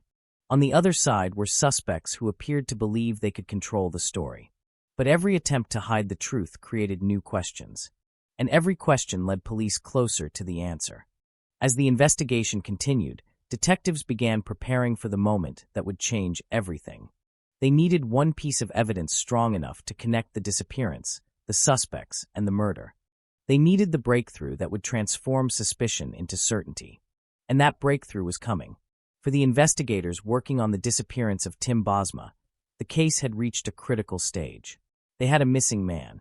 They had suspicious circumstances. They had people of interest. But suspicion alone could not bring justice. A courtroom does not run on feelings. It runs on evidence. And for the detectives, the most important question remained unanswered. What happened to Tim after he drove away from his home? The answer would come from following the trail that the suspects had left behind. At first, Dellen Millard and Mark Smitch appeared to have believed that they could control the entire story. They had created a situation that looked ordinary. Two men interested in buying a truck. A simple test drive. A normal meeting between strangers. But investigators began discovering that the more carefully someone tries to hide something, the more unusual their actions often become. The first major breakthrough came from examining the digital footprint connected to the crime. In the modern world, people leave traces everywhere. A phone connects to towers. A vehicle travels through monitored areas. Messages record conversations. Online activity creates a timeline. Even when someone tries to erase the physical evidence, technology often remembers. Detectives began piecing together the movements surrounding the day Tim disappeared. They compared phone records, locations, and communications. Slowly, they began building a timeline that connected Millard and Smitch to Tim's final hours. The evidence showed that this was not a random encounter. The meeting had been arranged. The suspects had been preparing. And Tim had been placed in a situation where he had no reason to expect danger. That realization was one of the most disturbing parts of the investigation. Tim had trusted the situation because, from his perspective, there was no reason not to. He was not meeting someone who had threatened him. He was not walking into a known conflict. He was simply trying to sell a vehicle. But investigators believed that Millard and Smitch had used that trust against him. As the investigation continued, police focused heavily on Millard's property and the places connected to him. The property became a crucial part of understanding what happened after Tim disappeared. Investigators searched the area carefully, looking for anything that could connect the suspects to the crime. Every object mattered. Every location mattered. Every small discovery had the potential to explain what had happened during those missing hours. Then came the discovery that changed the case forever. Evidence connected to Tim was found. The investigation had moved from a missing person case into a confirmed murder investigation. For Tim's family, this was the moment they had feared. The uncertainty was ending, but the truth was unbearable. The man they loved was not coming home. The hope that had kept them going was replaced by grief. Yet for investigators, this discovery also meant something else. It meant they were getting closer to holding someone responsible. The evidence began showing a pattern. The crime was not impulsive. It was not a sudden argument that escalated. The planning, the preparation, and the attempts to hide what happened suggested something much darker. Investigators believed that Tim had been specifically targeted because of the opportunity created by the vehicle sale. A stranger offering a truck for purchase had unknowingly stepped into a carefully designed situation. The case also began revealing more about Dellen Millard himself. The public image of Millard as a successful man with money and confidence began to change. Prosecutors would later describe him as someone who enjoyed control and believed he could manipulate people and circumstances around him. The investigation revealed a man who appeared comfortable creating different versions of himself, depending on who was watching. To some people, he presented himself as wealthy and successful. To investigators, he became the center of a calculated murder investigation. The evidence continued to grow. Messages were examined. Records were analyzed. Witnesses were interviewed. The story of what happened to Tim Bosma slowly moved from mystery into a horrifying explanation. One of the most important elements of the case was the connection between Millard, Smitch, and the destruction of evidence. Investigators believed the suspects had taken extreme measures to prevent Tim's body from being found and to hide the crime. But those actions did not erase the evidence. Instead, they created more questions. Why would someone go to such lengths? Why would someone plan such a brutal act against a complete stranger? The answer appeared to be connected to opportunity and a disturbing level of confidence. Tim was not chosen because of a personal dispute. He was chosen because he was accessible. He was someone who had unknowingly opened the door. That fact haunted many people following the case. The idea that a normal online transaction could become a murder scene changed the way many people looked at everyday interactions. The case became a warning about how quickly an ordinary moment could turn dangerous. As investigators prepared their case, they also examined the relationship between Millard and Smitch. The question was not only what each person had done, it was how they had worked together. Who planned the crime? Who carried it out? Who knew what was going to happen? These questions would become central during the legal process. But by now, investigators had something they did not have in the beginning: a path. The disappearance that once seemed impossible to explain was becoming a story of planning, betrayal, and murder. The pieces were coming together. Tim Bosma had left his home expecting to complete a simple sale. Instead, he became the victim of a crime that shocked Canada. And as the investigation moved forward, the focus shifted from finding answers to proving them. The detectives now had to transform their discoveries into a case strong enough to stand in court. Because finding the truth was only the first step. The next challenge was making sure the people responsible could never hide from it. By the time the case reached the courtroom, the disappearance of Tim Bosma had already become one of the most closely followed criminal investigations in Canada. What began as a desperate search for a missing husband and father had transformed into a murder trial that would expose a disturbing chain of planning, manipulation, and violence. For Tim's family, the courtroom was not just a place where evidence would be presented. It was the place where they hoped the truth would finally be spoken. But truth does not always arrive quickly. The legal process moved slowly, forcing them to relive the worst moments of their lives again and again. Every piece of evidence brought them back to the day Tim walked out of his home and never returned. Every photograph, every message, every detail. Each one was a reminder that their ordinary life had been destroyed in a matter of minutes. At the center of the trial was Dellen Millard. The man who had appeared confident and untouchable now sat before a jury accused of taking the life of a stranger who had trusted him. The prosecution's case focused on one central idea. Tim Bosma was not the victim of an accident. He was the victim of a planned murder. The Crown presented evidence showing that the meeting with Tim had been arranged under false pretenses. The men who arrived at his home were not legitimate buyers looking for a vehicle. They were there because Tim had something they wanted. And investigators argued that once Tim was inside his own truck with them, he was trapped. The prosecution carefully walked the jury through the timeline: the online advertisement, the messages, the meeting, the disappearance, the evidence found afterward. Piece by piece, they built the story of what happened after Tim left his driveway. The defense, however, challenged the prosecution's interpretation. A murder case requires more than suspicion. It requires proof beyond a reasonable doubt. The defense attempted to create uncertainty around the evidence and questioned the conclusions investigators had reached. They argued that the prosecution's version of events relied heavily on interpretation. But for the Crown, the evidence was not based on one single clue. It was the combination of many pieces that created the full picture.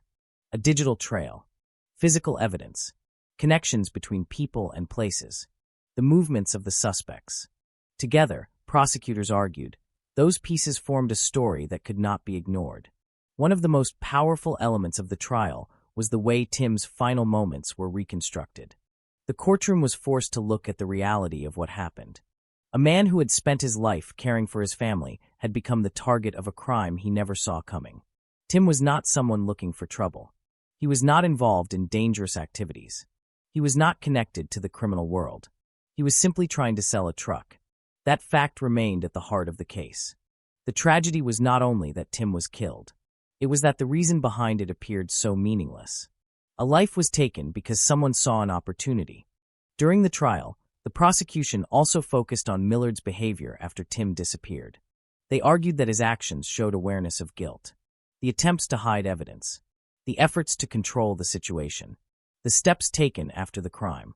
To prosecutors, these were not the actions of someone who had nothing to hide. They were the actions of someone trying to escape responsibility. The courtroom listened as the investigation was reconstructed in detail. The jury heard about the evidence that connected Millard to the crime. They heard about the investigation that had started with uncertainty and slowly uncovered a carefully hidden truth. For Tim's loved ones, hearing those details was painful. There was no way to undo what happened. No verdict could bring Tim back. But there was a reason they stayed through every difficult moment. They wanted accountability. They wanted the person responsible to answer for what had been done. The trial also revealed more about the relationship between Millard and Mark Smitch. Their connection became another important part of the story. The prosecution argued that the two men were involved together, that they shared responsibility for what happened. The case against them showed how two people could become connected through a crime that forever changed the lives of many others. The public followed the trial closely because the case represented something deeply unsettling. A person could disappear after a normal interaction. A family could lose everything because of a simple decision to trust someone. The danger was not obvious. It was hidden behind a normal conversation, a normal meeting, a normal request. That was what made the crime feel so frightening. As the trial moved toward its conclusion, the jury was left with the difficult responsibility of deciding what had truly happened. They had to separate emotion from evidence. They had to consider every detail. And after hearing the arguments from both sides, they reached their decision. Dellen Millard was found guilty of first-degree murder in the death of Tim Bosma. The verdict brought a moment of relief for those who had spent years waiting for justice. But relief did not mean happiness, because nothing could change the reality that Tim was gone. The person responsible had been held accountable, but the empty space left behind remained. Tim's family still had to wake up every day knowing that he would not walk through the door again. They still had to celebrate birthdays without him. They still had to remember him through photographs and stories instead of new memories. The court had delivered a verdict, but the family had to live with the loss forever. The case of Tim Bosma became more than a murder trial. It became a reminder of the dangers hidden in ordinary moments. It showed how quickly trust could be exploited. It showed how one decision, one meeting, one simple interaction could change countless lives. For investigators, the case demonstrated the importance of patience and persistence. At the beginning, they had only a missing man and a family desperate for answers. But through careful work, they uncovered the truth. They followed the evidence. They followed the trail. And eventually, they brought the story of Tim Bosma into the light. But even after justice was served, one question remained in the minds of many people who followed the case. How could someone look at another human being, a husband, a father, a person with a family waiting for him, and decide that his life did not matter? That question is what continues to make the case so haunting. Because the most terrifying part was not only what happened to Tim Bosma. It was how ordinary the beginning was. A message online, a meeting at a house, a test drive, and then silence. A silence that would change a family forever. Years after the disappearance of Tim Bosma, the question that continues to haunt everyone connected to the case is not only how a man could be taken from his family so suddenly, but how a simple moment of trust could become the doorway to an unimaginable tragedy. On the morning of May 6, 2013, Tim was not walking into danger. He was not meeting someone he feared. He was not expecting conflict. He was simply doing what countless people do every day, trying to sell something online, hoping to make a practical decision for his family. He was a husband who loved his wife, a father who wanted to come home to his child, a man who believed that most people were honest because he lived his own life with honesty. That belief was taken from him in the most devastating way. For the Bosma family, the days following Tim's disappearance were filled with a painful mixture of hope and fear. At first, there was still the possibility that he would return. Missing person cases often begin with uncertainty. Families hold on to every possible explanation because accepting the worst feels impossible. Maybe something happened with the vehicle. Maybe someone needed help. Maybe there was a misunderstanding. But as investigators followed the evidence, those possibilities slowly disappeared. The reality became darker. Tim had not chosen to leave. He had not walked away from his family. He had been targeted. The pain of that realization was something his loved ones would carry forever. The man who had left home expecting to return after a short test drive was gone, and the ordinary details of that day became memories frozen in time. The last message, the last conversation, the last moment someone saw him alive. For Charlene Bosma, the loss was not only losing her husband. It was losing the future they were building together. The small routines of family life suddenly became reminders of what was missing. A chair that would never be filled again. A voice that would never answer. A father who would never watch his child grow older. The tragedy of Tim Bosma was not only that a life ended. It was that an entire family's future was rewritten in a single afternoon. As the investigation continued and the truth emerged, the public reaction across Canada was overwhelming. People who had never met Tim felt connected to his story because his final moments were so ordinary. He was not someone involved in a dangerous lifestyle. He was not someone looking for trouble. He was a regular person. And that was exactly what made the case so frightening. The circumstances showed how vulnerable ordinary people can become when they believe they are simply participating in everyday activities. Selling a vehicle, meeting a potential buyer, opening a door, trusting another person. Those actions are part of normal life. They are things people do without hesitation. But in Tim's case, those normal actions placed him in the path of people who had already made a decision about his fate. The investigation revealed that Dellen Millard and Mark Smitch were not involved in a random accident. Evidence showed planning, deception, and an attempt to erase what happened. The disposal of Tim's remains demonstrated an effort to hide the crime completely. But the attempt to make Tim disappear did not work. Because while physical evidence can be destroyed, a person's life cannot simply be erased. Tim was remembered by the people who loved him, by friends, by family, by members of the community who described him as kind, funny, and dependable.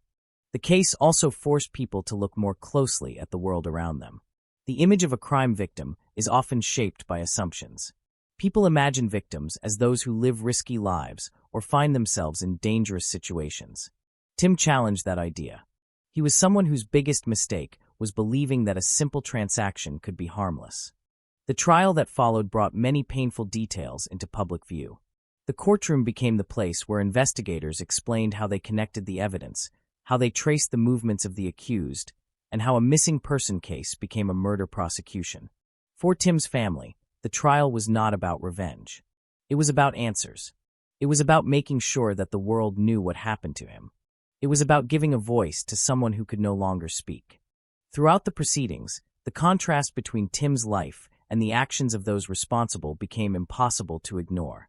Tim had spent his life building relationships, building a home, building a family. The people accused of taking his life were focused on something entirely different. The case became an examination of human choices. One person chose kindness. Another chose manipulation. One person believed in trust. Another exploited it. And that difference created a tragedy that would never be undone. Even after justice was served, there was no true ending for the Bosma family. A conviction can answer legal questions, but it cannot restore what was lost. It cannot bring Tim home. It cannot erase the moment his family learned that he was gone. It cannot give his child the chance to grow up with him. That is the cruel reality of cases like this. The courtroom has a final decision, but grief does not. For years afterward, Tim's name remained associated with a warning that many people remembered whenever they bought or sold something online. His case changed the way many viewed online transactions and personal safety. People became more cautious. They questioned strangers more carefully. They thought about meeting locations. They considered the risks hidden behind ordinary conversations. But beyond all the lessons about safety, Tim's story remained a story about a person who mattered. A person whose life was more than the circumstances of his death. He was not just a victim in a criminal case. He was a father, a husband, a friend, a neighbor, someone who had dreams, plans, and people waiting for him to come home.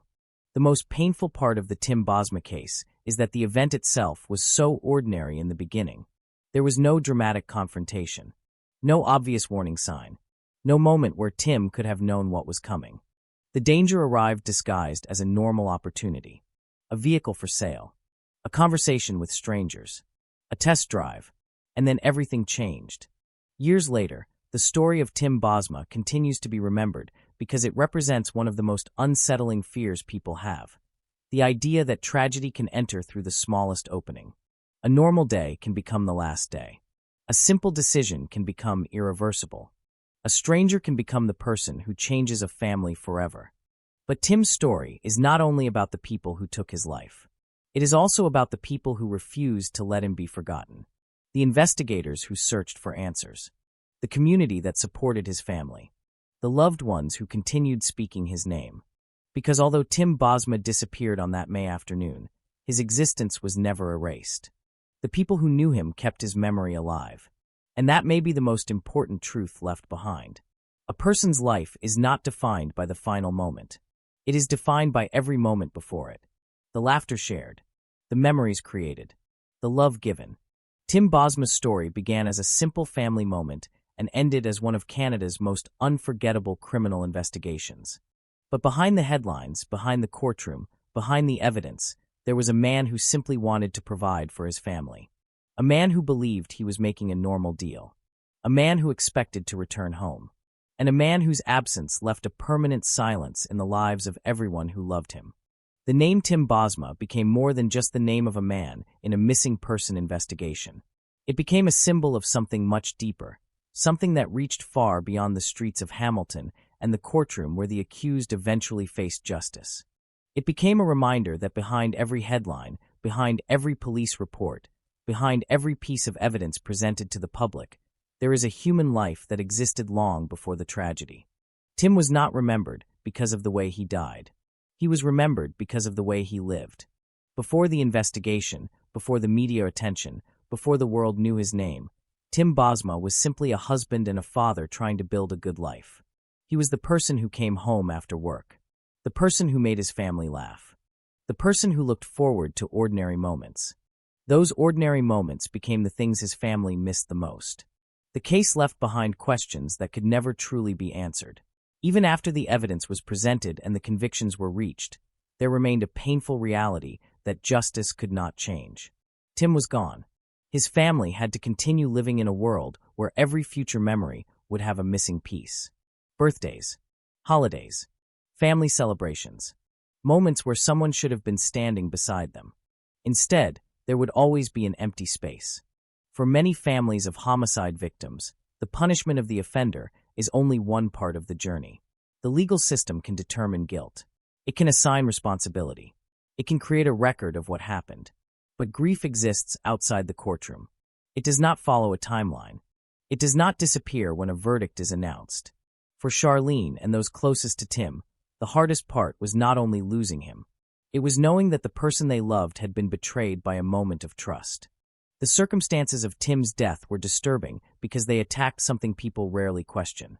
The basic assumption that a normal interaction is safe. A person responds to an online advertisement. A potential buyer sends a message. A meeting is arranged. A handshake happens.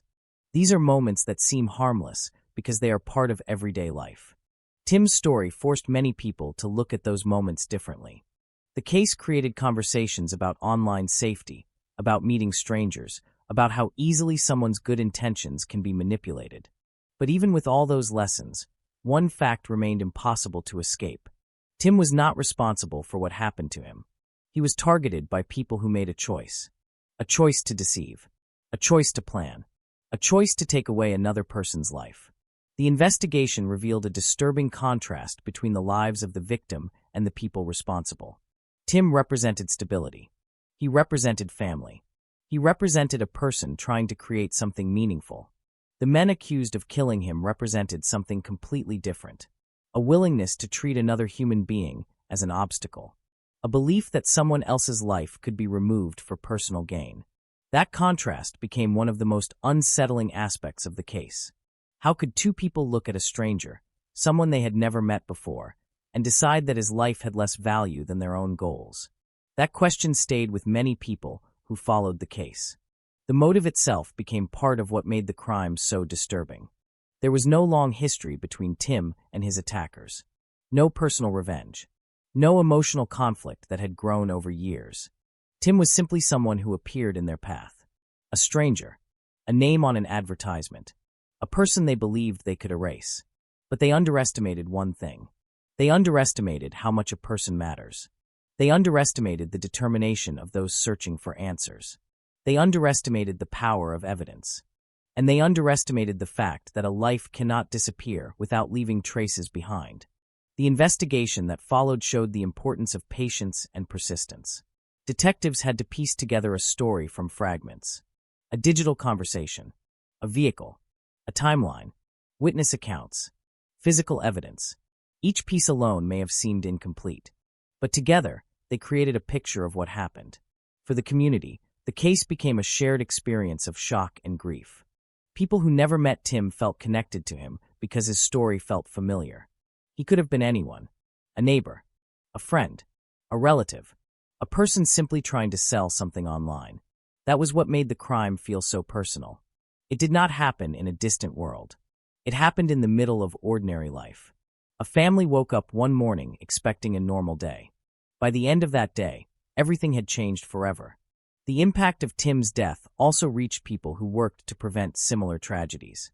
The case became part of a larger conversation about awareness and caution when interacting with strangers. But perhaps the greatest lesson was not about fear. It was about remembering the person at the center of the story. Because sometimes true crime stories become focused so heavily on the criminals that the victim begins to disappear. Tim Bosma's story should never be reduced to the actions of those who harmed him. His life deserves to be remembered separately from the crime. He was more than a victim. He was a person who mattered to many people. He was someone who had hopes, someone who had plans, someone whose future was stolen. The final chapter of the case was not written when the verdict was announced. It continued in the lives of those left behind. It continued every time his family remembered him, every time someone told a story about him, every time his name was spoken. Because remembering is a way of reclaiming what violence tried to take away. The crime took Tim's future, but it could not take the years he lived. It could not take the love he gave. It could not take the memories created with the people who knew him. And that is the part of the story that remains after the investigation ends. A reminder that behind every tragedy is a person who once laughed, dreamed, loved, and mattered. Tim Bosma left his home that day believing he was simply completing a routine task. He expected to return. He expected another ordinary evening with his family. He never got that chance. But the story that followed showed something important. A person can be taken from the world, but they do not disappear completely. They remain in the people who carry their memory. They remain in the lessons learned from their story. They remain in the voices that continue to say their name. And years later, the question is not only how Tim Bosma died. The question is how we choose to remember him. Not as the man at the center of a shocking crime, but as the man he was before that moment. A husband, a father, a friend, a person who deserved to come home. The story of Tim Bosma did not end when the courtroom doors closed. It did not end when the jury delivered its decision. It did not end when the people responsible were finally held accountable.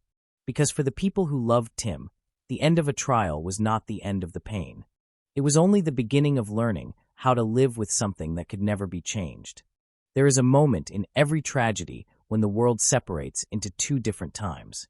Before and after. Before May 6, 2013, Tim Bosma's family knew him as a living presence in their lives. He was part of the daily rhythm of their home. He was the person they expected to see, the person they expected to hear, the person whose future was connected to theirs. After that day, everything became measured by absence. The empty space where he should have been. The memories that suddenly became painful. The questions that had no answer. For many people watching from the outside, the case had a beginning, a middle, and an end. There was the disappearance, the investigation, the trial, and the conviction. But for Tim's family, there was no final chapter. There was only a new reality. A reality where they had to carry the weight of what happened while continuing to move forward. That is one of the hardest truths about violent crime. The victim's story may end in the eyes of the law, but the family's story continues. Every morning they wake up knowing the person they love is gone. Every important moment carries the reminder that someone is missing. Every celebration contains a shadow. Every memory becomes both a comfort and a source of pain. Tim's death also changed the way many people viewed the simple act of meeting strangers through online platforms. Before the case, buying and selling items online often felt casual. People exchanged messages. They arranged meetings. They trusted that most interactions would be harmless. Tim's case showed how quickly that trust could be exploited. But the tragedy was not that Tim trusted someone. The tragedy was that someone chose to abuse that trust. The responsibility belonged entirely to the people who planned and carried out the crime. This distinction became important because cases like this often create fear. People begin to look at every stranger as a potential threat. But Tim's story was never about a mistake in being kind. It was about the actions of individuals who made a deliberate decision to harm another person. The investigation into Tim's death revealed a disturbing level of planning. The crime was not a sudden moment of chaos. It involved preparation, deception, and an attempt to remove evidence. The people responsible believed they could control the outcome. They believed they could hide what happened. They believed they could make Tim disappear. But they could not erase the questions that followed. They could not erase the determination of investigators. They could not erase the memories of the people who knew him. And they could not erase the fact that a human being had been taken from his family. One of the most unsettling aspects of the case was the randomness of the victim selection. Tim was not someone who had a history with his attackers. He was not involved in their personal conflicts. He was not connected to their lives before that day. He was simply someone whose advertisement caught their attention. That reality made the crime feel even more frightening. It showed how a person can become a victim not because of something they did, but because someone else decided they were a target. The community response after Tim's disappearance showed another side of human nature. While the crime revealed cruelty, the search revealed compassion. People came together. Strangers offered support. The community wanted answers. They wanted Tim to come home. That hope was powerful because it showed how much one person's life could matter beyond their immediate family. A person does not have to be famous to leave an impact. They do not have to be known by thousands.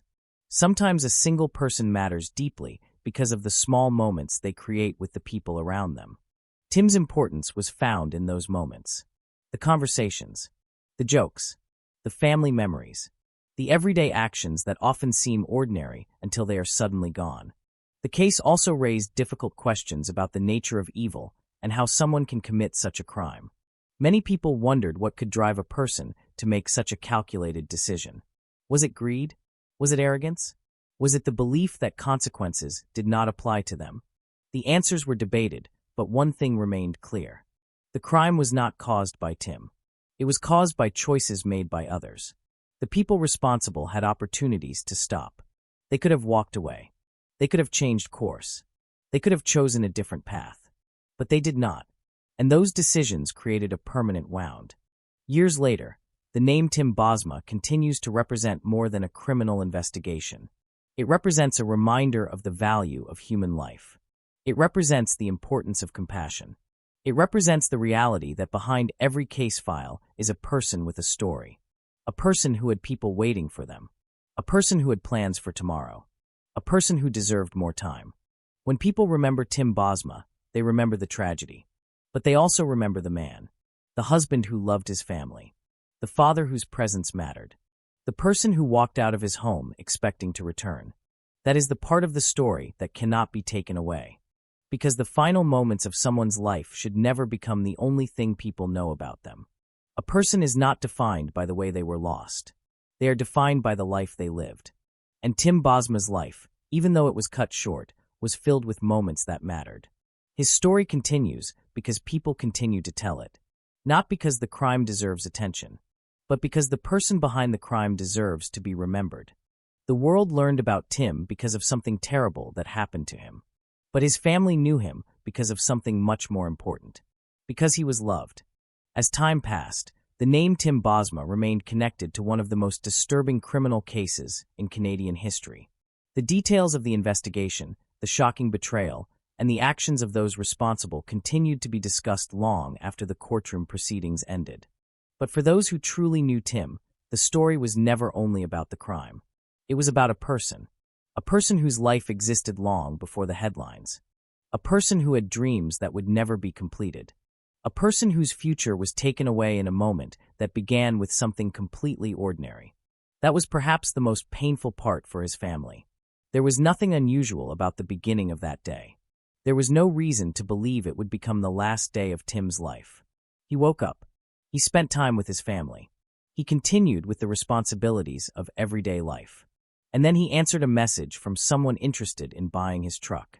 That small decision became the dividing line between the life everyone knew and the tragedy that followed. For many victims of violent crime, their families often struggle with the same painful thought. The final moments are remembered more vividly than all the years before. But Tim Bosma was more than the way he disappeared. He was more than the investigation. He was more than the evidence presented in court. He was a man who built relationships and created memories. His family remembered his personality, his humor, and the way he cared about the people around him. They remembered the small things that strangers would never know. The everyday moments, the conversations, the habits, the parts of his life that never appeared in a police report. Those memories became incredibly important because they protected his identity from being reduced to a single tragic event. The world learned about Tim because of how he was taken away. But the people who loved him knew him because of how he lived. The aftermath of the case also revealed the lasting impact that violence has on families. When someone is taken suddenly, there is no opportunity for goodbye. There is no final conversation. No chance to say the things people often wish they had said. There is only the painful reality of knowing that someone left home one day and never returned. That kind of loss creates a different kind of grief. It is not only sadness. It is disbelief. It is anger. It is the constant struggle to understand how something so devastating could happen during such a normal moment. For Tim's loved ones, the pain was not only connected to losing him. It was connected to knowing that he trusted people who did not deserve that trust. He believed he was meeting someone for a simple business transaction. He believed he was safe. That belief was used against him. The betrayal made the crime even harder to process because it attacked something fundamental about human interaction. Trust. Most people move through life believing that strangers are not automatically dangerous. They believe conversations are just conversations. They believe agreements mean something. Tim's case forced many people to reconsider those assumptions. However, his story was never meant to teach people to stop trusting others. It was a reminder that trust is valuable, and those who abuse it create consequences that reach far beyond themselves. The people responsible for Tim's death affected many lives. They affected his family. They affected friends who lost someone they cared about. They affected a community that struggled to understand how something so terrible could happen so close to home. A single act of violence created pain that spread outward, touching people who had never been part of the original event. That is the reality of murder. It does not end with one person. It creates a wound that many others must carry. The case also left behind difficult conversations about the nature of criminal behavior. Many people struggled to understand how someone could plan such an act against a complete stranger. The absence of a personal connection made the crime feel even colder. There was no history between Tim and those accused. No years of conflict. No personal betrayal. Just a decision made by others that changed everything. That detail made the case unforgettable, because it showed that sometimes the most frightening crimes are not committed because of a long-standing hatred. Sometimes they happen because someone sees another human being as something they can use. A possession, an obstacle, a means to an end. And that way of thinking is what made the crime so disturbing. Tim's life had value that had nothing to do with what he owned or what he could provide. He mattered because he was a person, because people loved him, because his presence changed the lives around him. That is something no criminal decision could erase.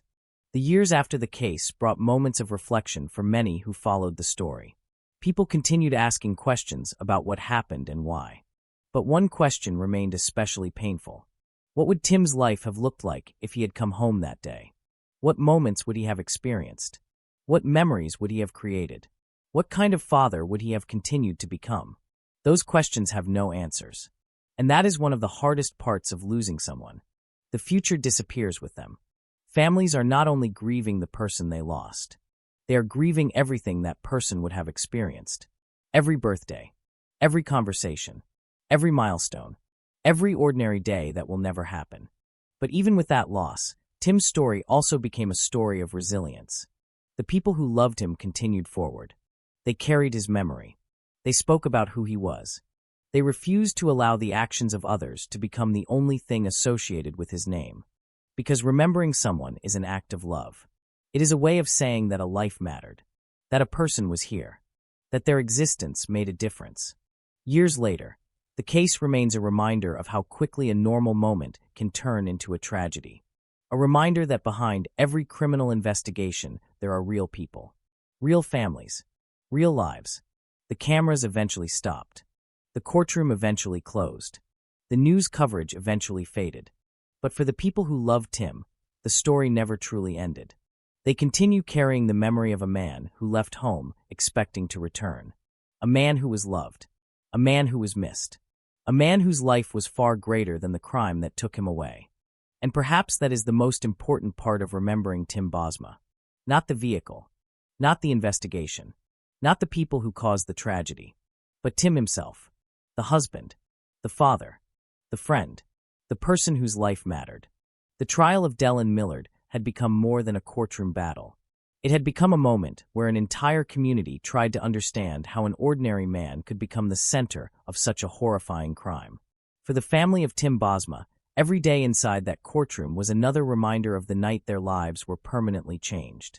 Tim had left his home believing he was doing something completely normal. He was not meeting a stranger in a dark alley. He was not walking into a dangerous situation knowingly. He was simply trying to sell a truck. That was the detail that stayed with so many people. The simplicity of it. The ordinary nature of the decision. A father, a husband, a friend, stepping outside his home for what should have been a short test drive. Instead, that moment became the final chapter of his life.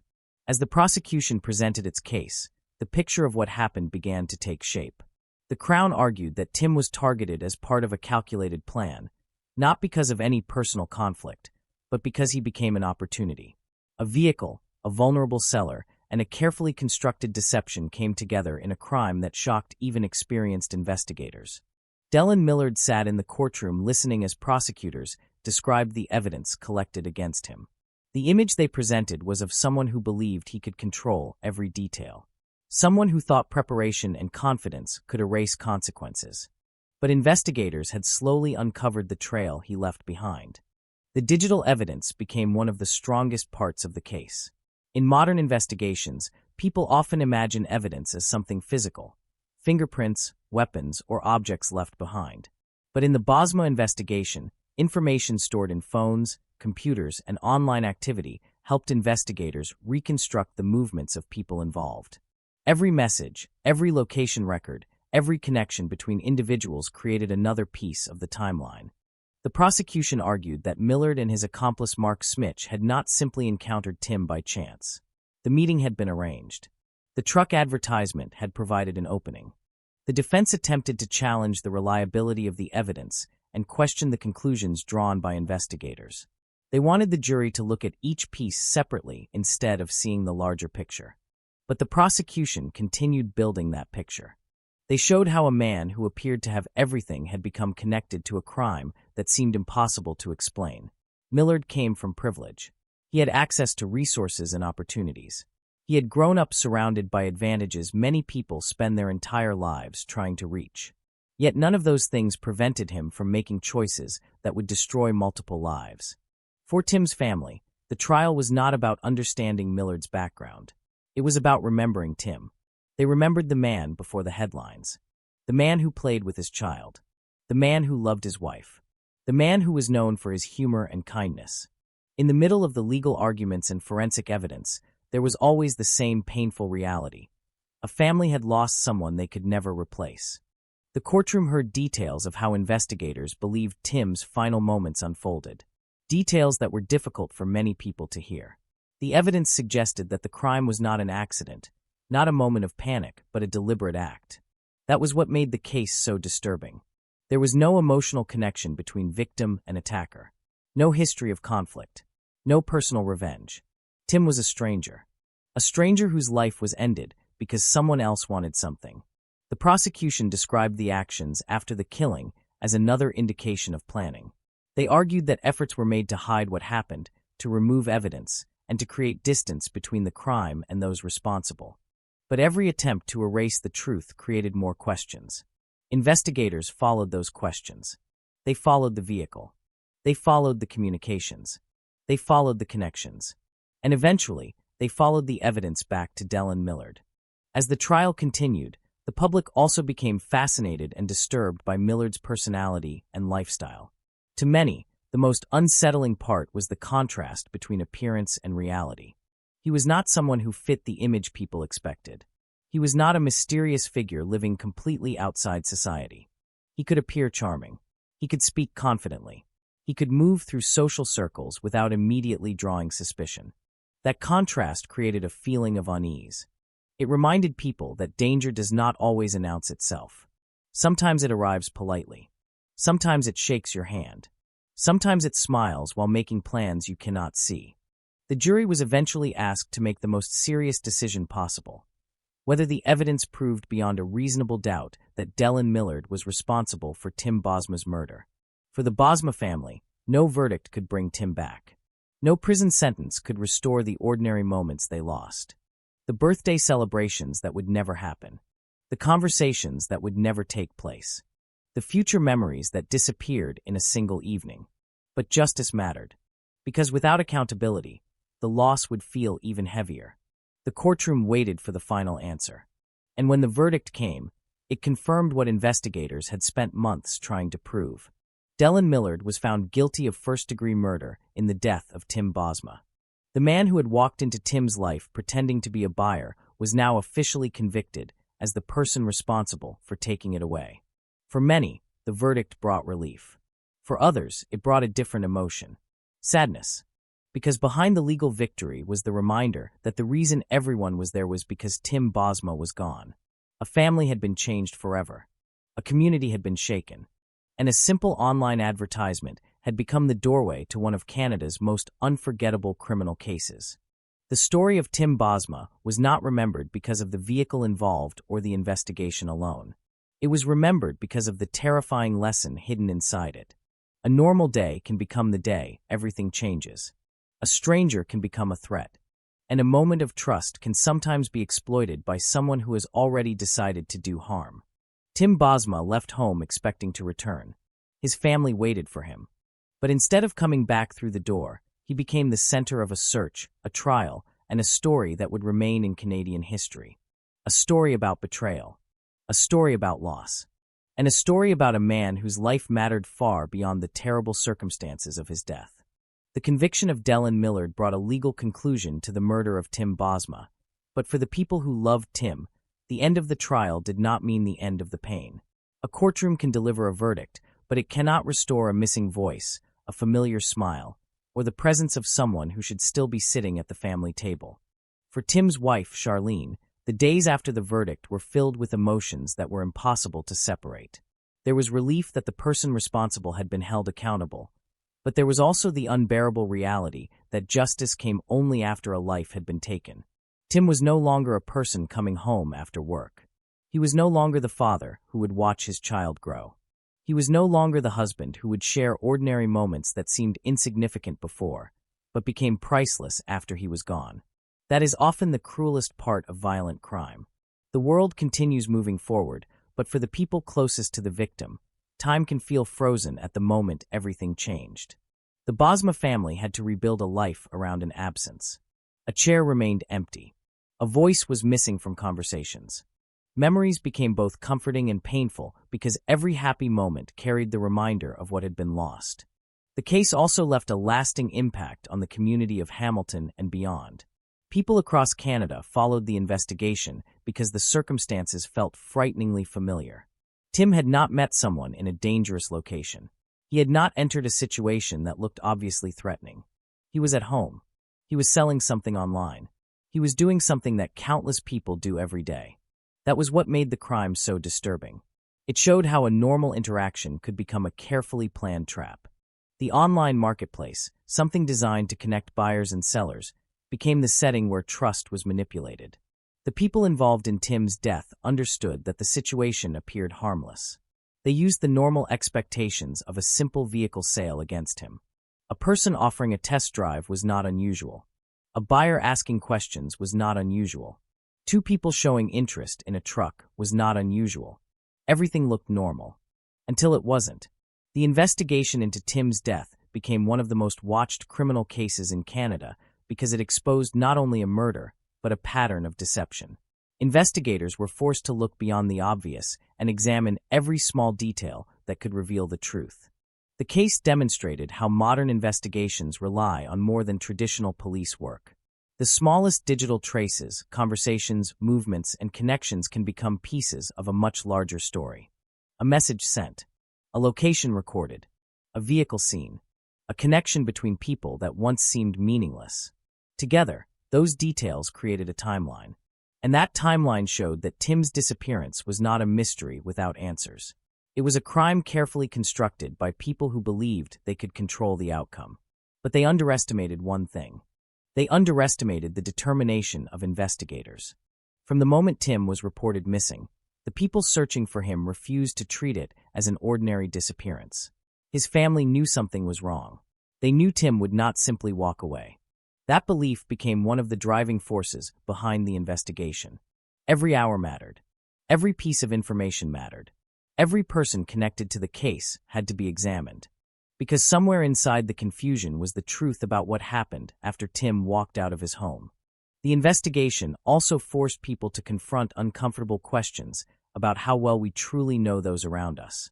Dylan Millard was not someone who appeared on the surface to fit the image many people associate with a violent criminal.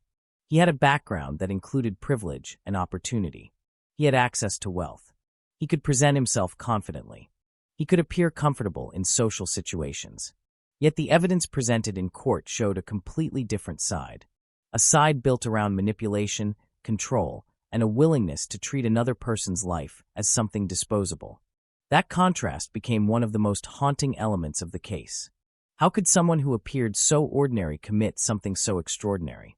How could a person look another human being in the eye, speak politely, and continue with a plan that would destroy a family forever?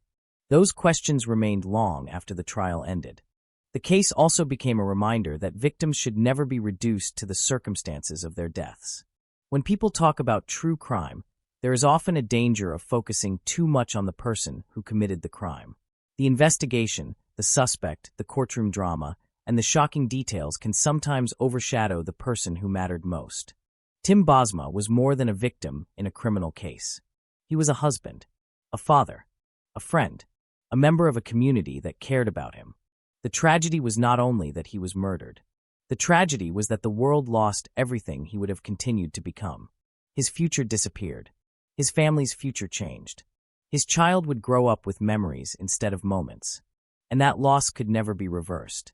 Years after the crime, the name Tim Bosma remained connected to one of Canada's most infamous murder investigations. But for those who knew him, his identity was not defined by the night he disappeared. They remembered the life before the tragedy. The jokes, the kindness, the ordinary days, the man who loved his family, the man who trusted people, the man who simply wanted to sell a truck. That is why the story of Tim Bosma continues to affect people. It is not only a story about crime. It is a story about how fragile ordinary life can be and how quickly everything can change. It is also a story about the importance of seeking truth. Because even when someone tries to hide what they have done, even when they believe they have erased every trace, the truth has a way of returning. In Tim Bosma's case, it returned through the dedication of investigators, the courage of those who came forward, and the determination of a family who refused to let his disappearance become just another unanswered question. The truck that left that driveway became a symbol of something much larger. It became a reminder that behind every headline is a person. Behind every investigation is a family waiting for answers. And behind every victim is a life that mattered. Tim Bosma left his home expecting to come back. He never did. But the search for justice ensured that his story did not disappear with him. Instead, it became a warning, a lesson, and a lasting memory of a man whose life was taken far too soon.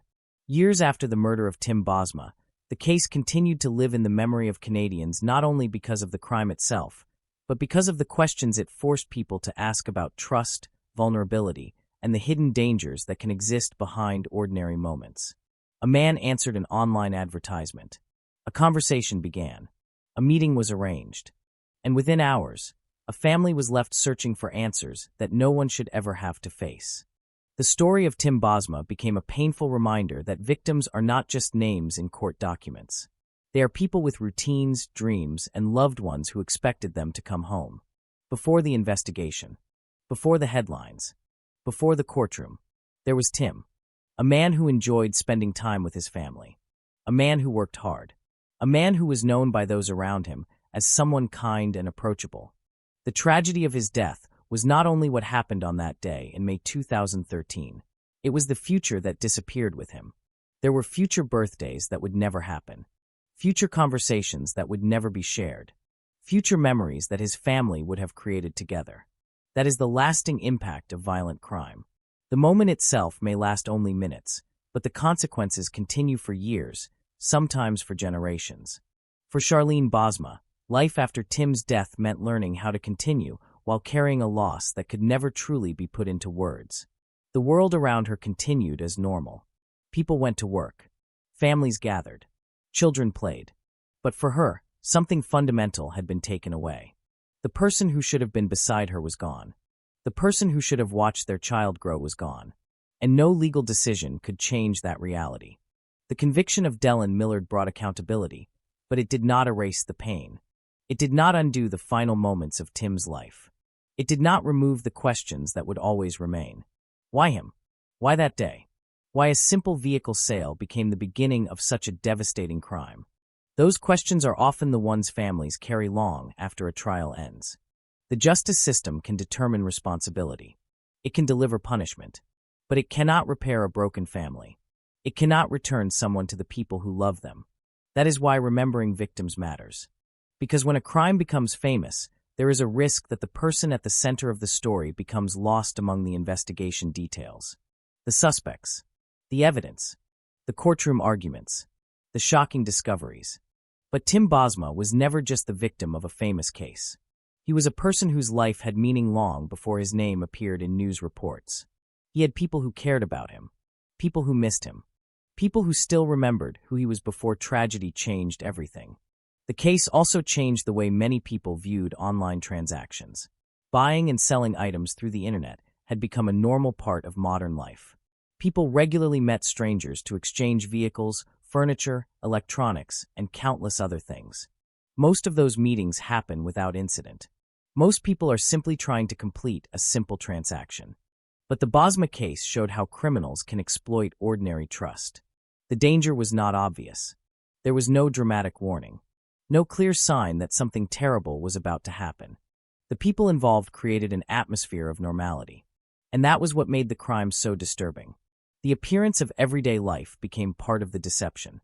Investigators later described a case where small details mattered. Every piece of information became important because the truth was hidden behind a carefully created illusion. A missing person investigation became a murder investigation. A vehicle search became a search for evidence.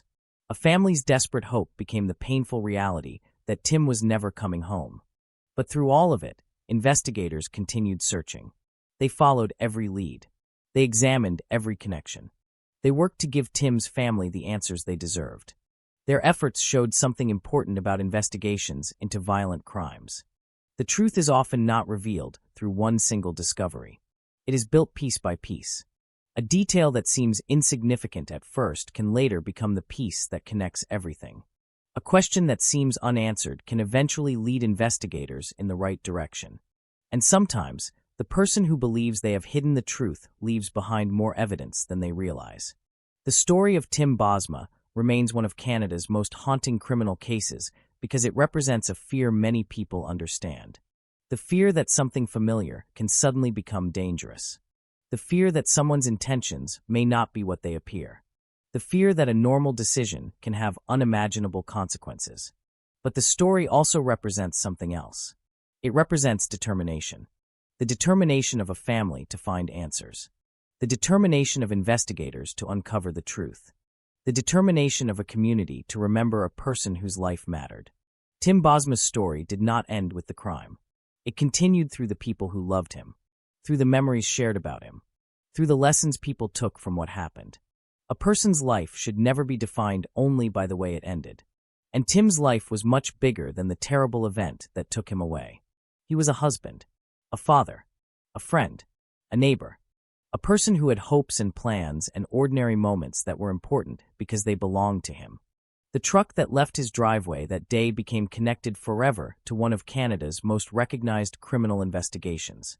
But behind that vehicle was a human story. A story about trust. A story about loss. A story about justice. And above all, a story about a man whose life was valuable. Tim Bosma stepped outside his home expecting to return.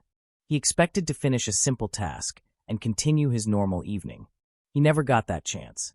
But because of the people who fought to uncover the truth, his disappearance was not forgotten. His name remained. His story remained. And the memory of Tim Bosma continues to remind people that behind every crime statistic is a real person, a real family, and a life that mattered.